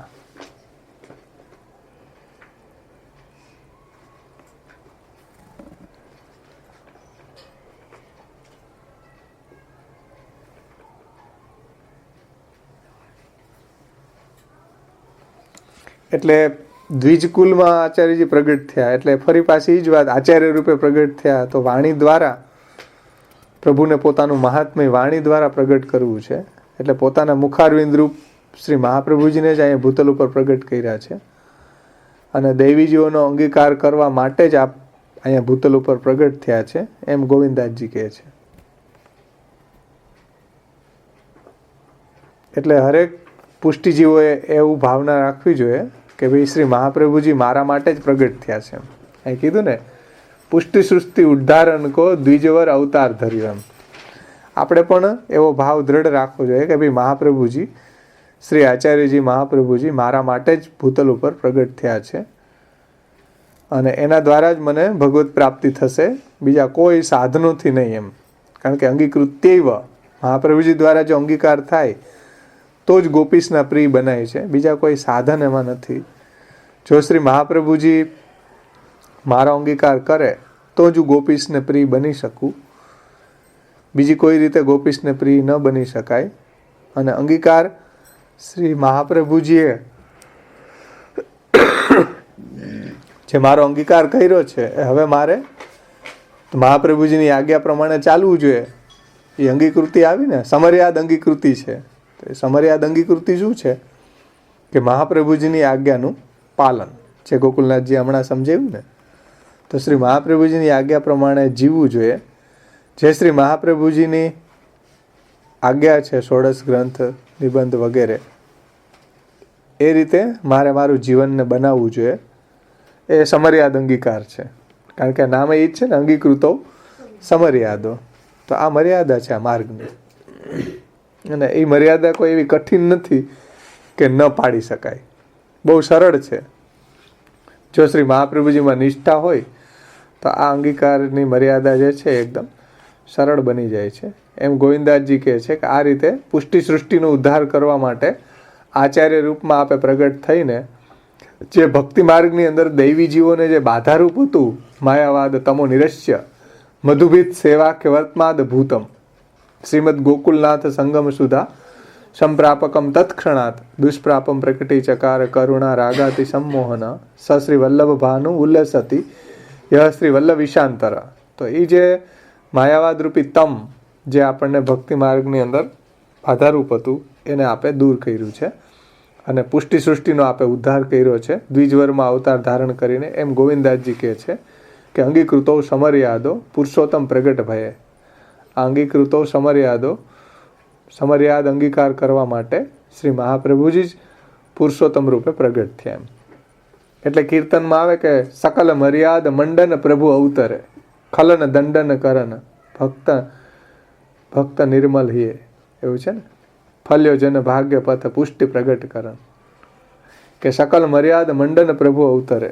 મહાપ્રભુજી છે અંગીકૃતો સમર્યાદો છે અને બીજી પણ જે શાસ્ત્રની મર્યાદાઓ છે એનું મંડન કર્યું છે મહાપ્રભુજી. એમ એટલે એને પણ મહાપ્રભુજીએ જાળવી છે. સકલ મર્યાદ મંડન પ્રભુ અવતરે ખલન દંડન કરન. જે ખલ હતા આ બધા માયાવાદીઓ, એનો નિરાશ કરવા માટે આ ભૂતલ ઉપર પ્રગટ્યા છે. જે ભક્તોને બાધારૂપ હતા, ભક્તોને ભગવત ભજનમાં અડચણ રૂપ હતા, પ્રતિબંધ રૂપ હતા, એ માયાવાદનું પણ આપણે ખંડન કર્યું છે. તો આ રીતે શ્રી ગોવિંદાસજીએ પણ બધા ટીકાકારોના સાર રૂપે આ કીર્તન અંગીકૃતો સમર્યાદો આપણને સમજાવ્યું. આવતા વખતે આગળના 3 નામ સાથે આવશે. મહાકારુણિકો, અંગીકૃત સમય, મહાકારુણિકો, વિભુ અને અદેદાન દક્ષશ્ચ. એ 3 નામ એકી સાથે એમાં ટીકા આપી છે. તો એનું આપણે અવગાહન આવતે વખતે કરશું. શાસ્ત્રીનું પદ બોલી અહીંયા સમાપન કરી. આપણો સમય થઈ ગયો છે.